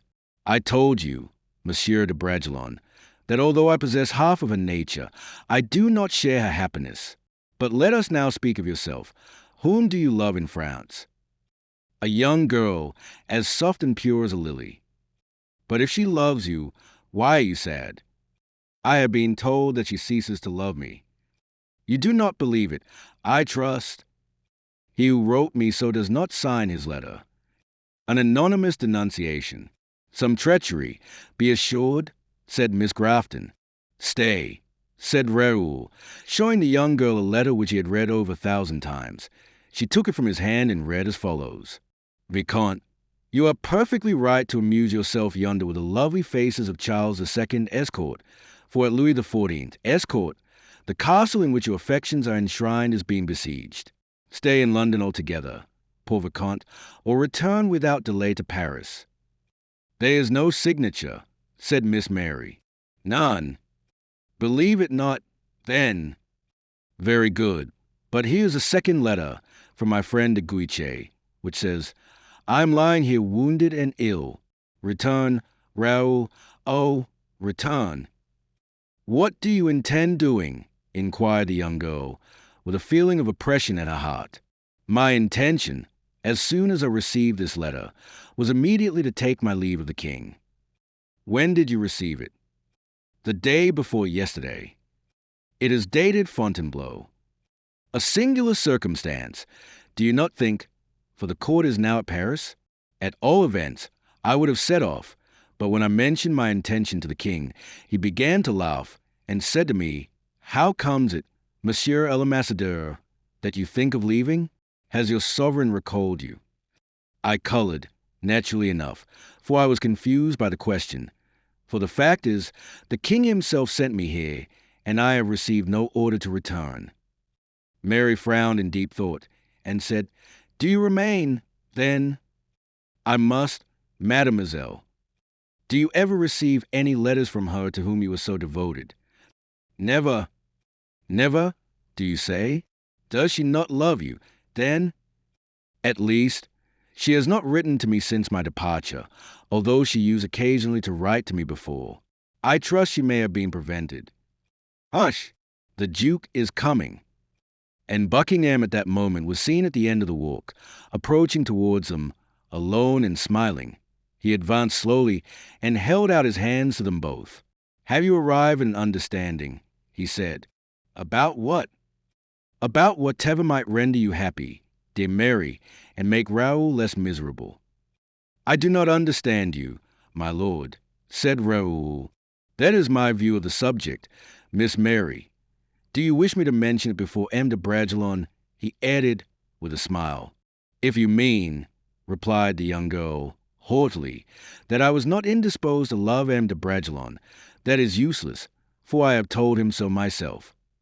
Buckingham reflected for a moment, and, without seeming in any way discountenanced, as she expected, he said, My reason for leaving you with M. de Bragelonne was that I thoroughly knew your refined delicacy of feeling, no less than the perfect loyalty of your mind and heart, and I hoped that M. de Bragelonne's cure might be effected by the hands of a physician such as you are.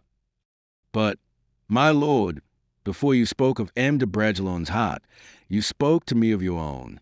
Do you mean to effect the cure of two hearts at the same time?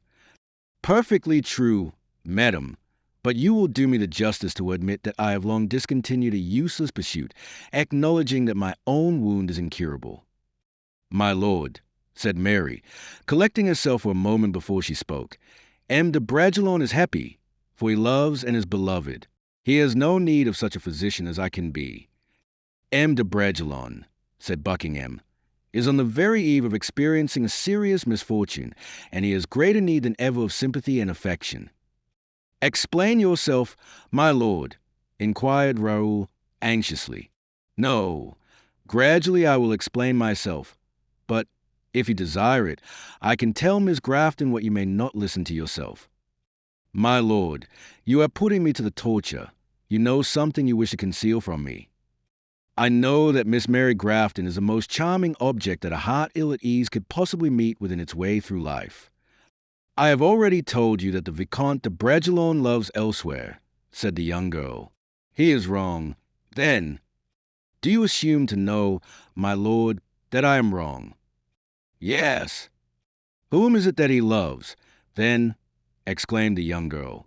He loves a lady who is unworthy of him, said Buckingham, with that calm, collected manner peculiar to Englishmen. Miss Grafton uttered a cry, which, together with the remark that Buckingham had that moment made, spread over de Bragelonne's features a deadly paleness, arising from the sudden surprise, and also from a vague fear of impending misfortune. My lord, he exclaimed, you have just pronounced words which compel me, without a moment's delay, to seek their explanation in Paris. You will remain here, said Buckingham, because you have no right to leave, and no one has a right to quit the service of the king for that of any woman, even were she as worthy of being loved as Mary Grafton is. You will tell me all, then? I will, on condition that you will remain. I will remain, if you will promise to speak openly and without reserve. Thus far had their conversation proceeded, and Buckingham, in all probability, was on the point of revealing, not indeed all that had taken place, but at least all he was aware of, when one of the king's attendants appeared at the end of the terrace, and advanced towards the summer-house where the king was sitting with Lucy's steward. A courier followed him, covered with dust from head to foot, and who seemed as if he had but a few moments before dismounted from his horse. The courier from France. Madame's courier, exclaimed Raoul, recognizing the princess's livery, and while the attendant and the courier advanced towards the king, Buckingham and Miss Grafton exchanged a look full of intelligence with each other. Chapter 38. The courier from Madame. Charles II was busily engaged in proving, or in endeavoring to prove, to Miss Stuart that she was the only person for whom he cared at all, and consequently was avowing to her an affection similar to that which his ancestor Henry IV had entertained for Gabrielle. Unfortunately for Charles II, he had hit upon an unlucky day, the very day Miss Stuart had taken it into her head to make him jealous, and therefore, instead of being touched by his offer, as the king had hoped, she laughed heartily. "Oh, sire, sire," she cried, laughing all the while, "if I were to be unfortunate enough to ask you for a proof of the affection you possess, how easy it would be to see that you are telling a falsehood." "Nay, listen to me," said Charles. "You know my cartoons by Raphael. You know whether I care for them or not. The whole world envies me their possession. As you well know also, my father commissioned Van Dyck to purchase them. Would you like me to send them to your house this very day?" "Oh, no," replied the young girl. "Pray keep them yourself. Sire, my house is far too small to accommodate such visitors." "In that case you shall have Hampton Court to put the cartoons in." "Be less generous, sire, and learn to love a little while longer. That is all I have to ask you." "I shall never cease to love you. Is not that enough?" "You are smiling. Sire, do you wish me to weep?" "No, but I should like to see you a little more melancholy." "Thank heaven, I have been so long enough. 14 years of exile, poverty, and misery. I think I may well regard it as a debt discharged. Besides, melancholy makes people look so plain." "Far from that, for look at the young Frenchman." "What? The Vicomte of Bragelonne? Are you smitten too? By heaven, they will all grow mad over him one after the other. But he, on the contrary, has a reason for being melancholy." "Why so?" "Oh, indeed? You wish me to betray state secrets, do you?" "If I wish it, you must do so, for you told me you were quite ready to do everything I wished." "Well, then, he is bored in his own country. Does it satisfy you?" "Bored?" "Yes, a proof that he is a simpleton. I allow him to fall in love with Miss Mary Grafton, and he feels bored. Can you believe it?" "Very good. It seems, then, that if you were to find Miss Lucy Stuart indifferent to you, you would console yourself by falling in love with Miss Mary Grafton. I don't say that. In the first place, you know that Mary Grafton does not care for me. Besides, a man can only console himself for lost affection by the discovery of a new one. Again, however, I repeat, the question is not of myself, but of that young man. One might almost be tempted to call the girl he has left behind him a Helen before the little ceremony she went through with Paris, of course. He has left someone, then. That is to say, someone has left him. Poor fellow, so much the worse. Why do you mean by so much the worse? Why not? Why did he leave? Do you think it was of his own wish or will that he left? Was he obliged to leave? Then, he left Paris under orders, my dear Stuart, and prepare to be surprised by express orders of the king. Ah, I begin to see, now. At least say nothing at all about it. You know very well that I am just as discreet as anybody else. And so the king sent him away. Yes. And during his absence, he takes his sweet hat from him. Yes. And, will you believe it? The silly fellow, instead of thanking the king, is making himself miserable. What? Thank the king for depriving him of the woman he loves. Really, sire, yours is a most ungallant speech. But pray understand me. If she whom the king had run off with was either Miss Grafton or Miss Stuart, I should not be of his opinion. Nay, I should even think him not half wretched enough, but she is a little, thin, lame thing. Deuce take such fidelity as that. Surely, one can hardly understand how a man can refuse a girl who is rich for one who is poverty itself, a girl who loves him for one who deceives and betrays him. Do you think that Mary seriously wishes to please the Vicomte? Sire, I do, indeed. Very good. The Vicomte will settle down in England, for Mary has a clear head, and when she fixes her mind upon anything, she does so thoroughly. Take care, my dear Miss Stuart. If the Vicomte has any idea of adopting our country, he has not long to do so, for it was only the day before yesterday that he again asked me for permission to leave. Which you refused him, I suppose. I should think so, indeed. My royal brother is far too anxious for his absence, and, for myself, my amour propre is enlisted on his side, for I will never have it said that I had held out as a bait to this young man the noblest and gentlest creature in England. You are very gallant, sire, said Miss Stuart, with a pretty pout. I do not allude to Miss Stuart, for she is worthy of a king's devotion, and since she has captivated me, I trust that no one else will be caught by her. I say, therefore, finally, that the attention I have shown this young man will not have been thrown away. He will stay with us here. He will marry here, or I am very much mistaken. And I hope that when he is once married and settled, instead of being angry with your majesty, he will be grateful to you, for every one tries his utmost to please him, even the Duke of Buckingham, whose brilliancy, which is incredible, seems to pale before that of this young Frenchman, including Miss Stuart even, who calls him the most finished gentleman she ever saw. Stay, sire, you have spoken quite enough, and quite highly enough, of Miss Grafton, to overlook what I may have said about de Bragelonne. But, by the by, sire, your kindness for some time past astonishes me. You think of those who are absent. You forgive those who have done you a wrong. In fact, you are as nearly as possible perfect.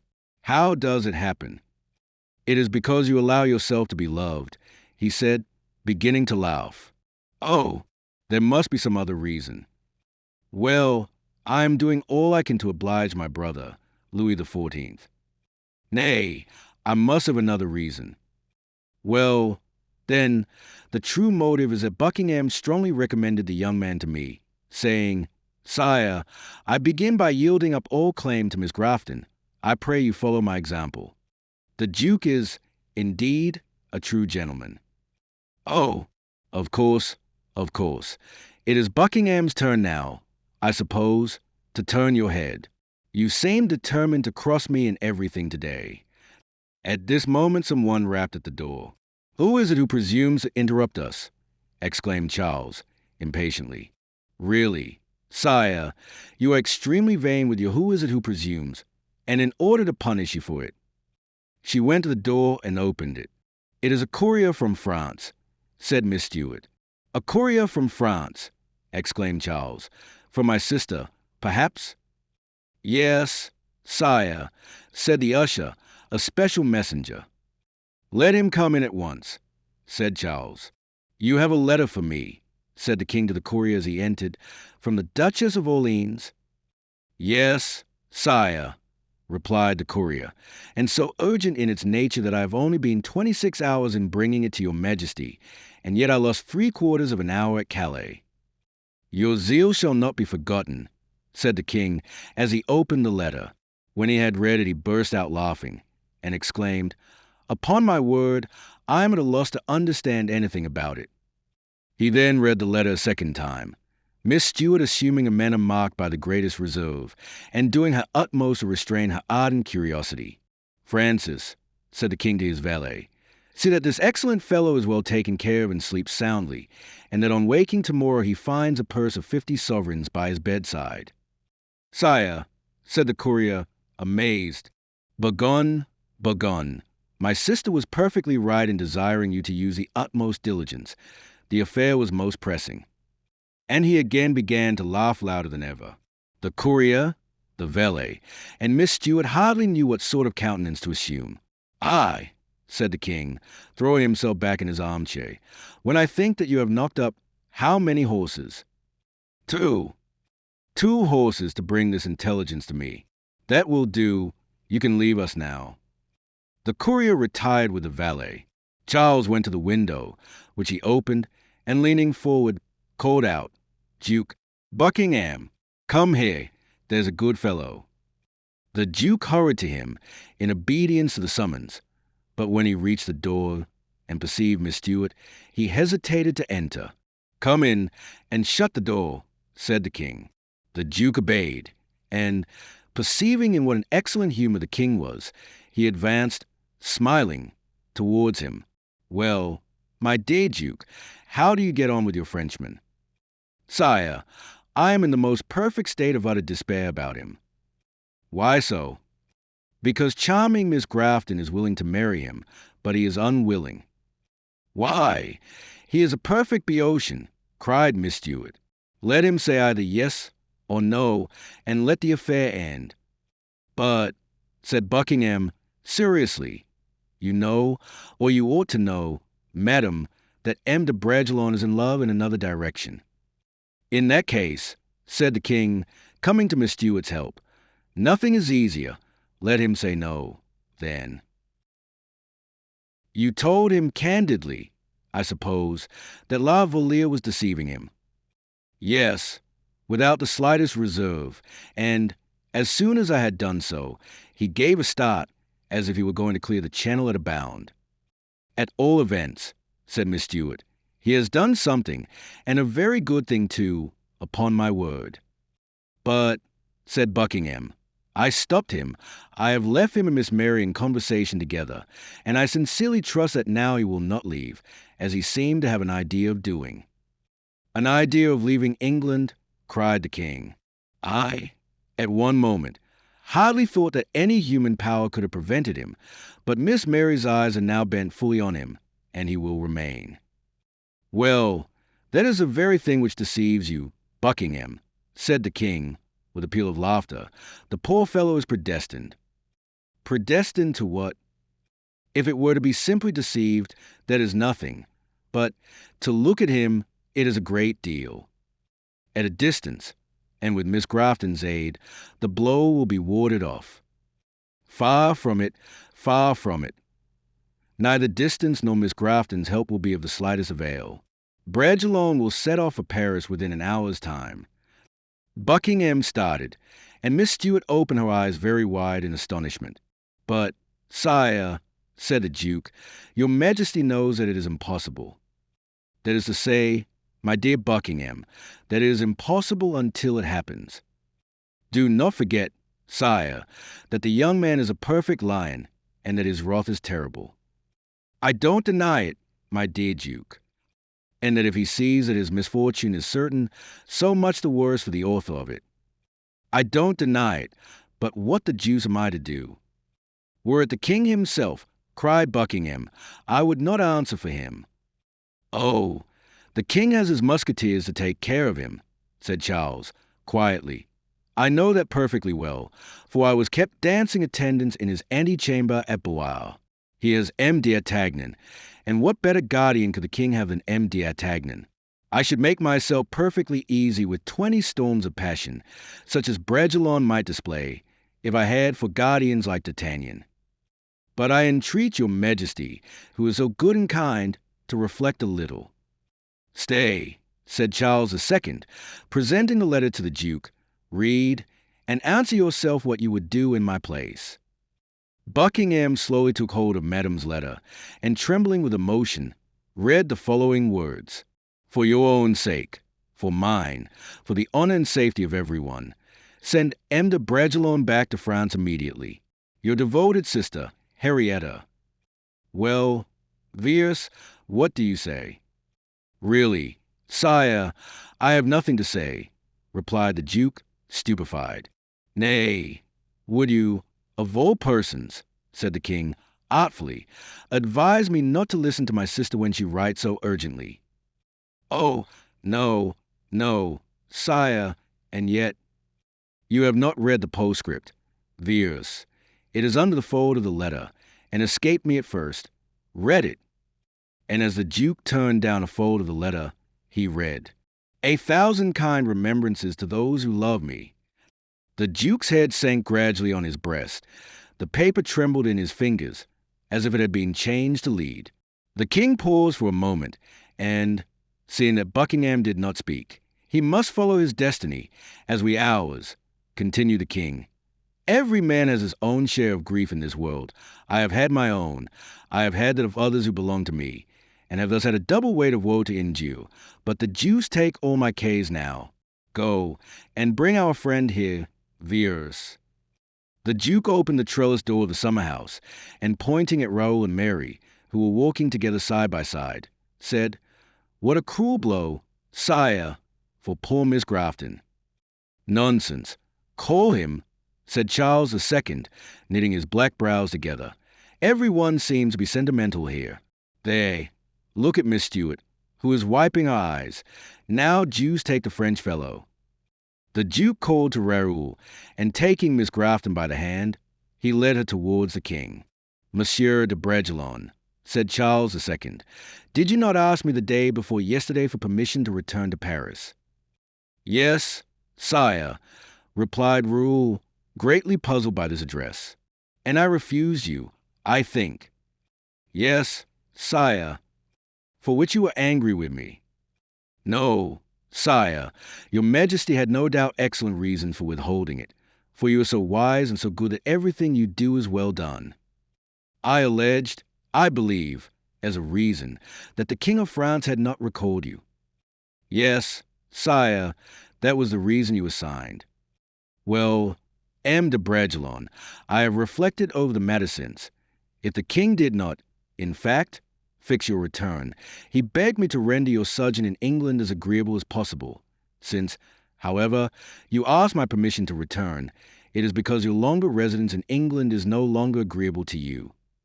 I do not say that, sire. No, but your request, at least, said the king, signify that another place of residence will be more agreeable to you than this. At this moment Raoul turned towards a door, against which Miss Grafton was leaning, pale and sorrow-stricken. Her other hand was passed through the Duke's arm. You do not reply, pursued Charles. The proverb is plain enough, that silence gives consent. Very good, Monsieur de Bragelonne. I am now in a position to satisfy you, whenever you please. Therefore, you can leave for Paris, for which you have my authority. Sire, exclaimed Raoul, while Mary stifled an exclamation of grief which rose to her lips, unconsciously pressing Buckingham's arm. You can be at Dover this evening, continued the king. The tide serves at 2 o'clock in the morning. Raoul, astounded, stammered out a few broken sentences, which equally answered the purpose both of thanks and of excuse. I therefore bid you adieu, Monsieur de Bragelonne, and wish you every sort of prosperity, said the king, rising. You will confer a pleasure on me by keeping this diamond in remembrance of me. I had intended it as a marriage gift. Miss Grafton felt her limbs almost giving way, and as Raoul received the ring from the king's hand, he, too, felt his strength and courage failing him. He addressed a few respectful words to the king, a passing compliment to Miss Stuart, and looked for Buckingham to bid him adieu. The king profited by this moment to disappear. Raoul found the Duke engaged in endeavoring to encourage Miss Grafton. "Tell him to remain, I implore you," said Buckingham to Mary. "No, I will tell him to go," replied Miss Grafton, with returning animation. "I am not one of those women who have more pride than heart. If she whom he loves is in France, let him return thither and bless me for having advised him to go and seek his happiness there. If, on the contrary, she shall have ceased to love him, let him come back here again. I shall still love him, and his unhappiness will not have lessened him in my regard. In the arms of my house you will find that which heaven has engraven on my heart, habente parum, et genti cuncta. To the rich is accorded little, to the poor everything. I do not believe, Bragelonne, that you will find yonder the equivalent of what you leave behind you here." "I think, or at least hoped," said Raoul, with a gloomy air, "that she whom I love is worthy of my affection. But if it be true she is unworthy of me, as you have endeavored to make me believe, I will tear her image from my heart, Duke, even if my heart breaks in the attempt." Mary Grafton gazed upon him with an expression of the most indefinable pity, and Raoul returned the look with a sweet, sorrowful smile, saying, "Mademoiselle, the diamond which the king has given me was destined for you. Give me leave to offer it for your acceptance. If I marry in France, you will send it me back. If I do not marry, keep it." And he bowed and left her. What does he mean, thought Buckingham, while Raoul pressed Mary's icy hand with marks of the most reverential respect. Mary understood the look that Buckingham fixed upon her. "If it were a wedding ring, I would not accept it," she said. "And yet you were willing to ask him to return to you." "Oh, Duke," cried the young girl in heartbroken accents, "a woman such as I am is never accepted as a consolation by a man like him. You do not think he will return, then?" "Never," said Miss Grafton in a choking voice. "And I grieve to tell you, Mary, that he will find yonder his happiness destroyed, his mistress lost to him. His honor even has not escaped. What will be left him, then, Mary, equal to your affection? Answer, Mary, you know yourself so well." Miss Grafton placed her white hand on Buckingham's arm, and, while Raoul was hurrying away with headlong speed, she repeated in dying accents a line from Romeo and Juliet, "I must be gone and live, or stay and die." As she finished the last word, Raoul disappeared. Miss Grafton returned to her own apartments, paler than death. Buckingham availed himself of the arrival of the courier, who had brought the letter to the king, to write to Madame and to the Comte de Guiche. The king had not been mistaken, for at 2 in the morning the tide was at full flood, and Raoul had embarked for France.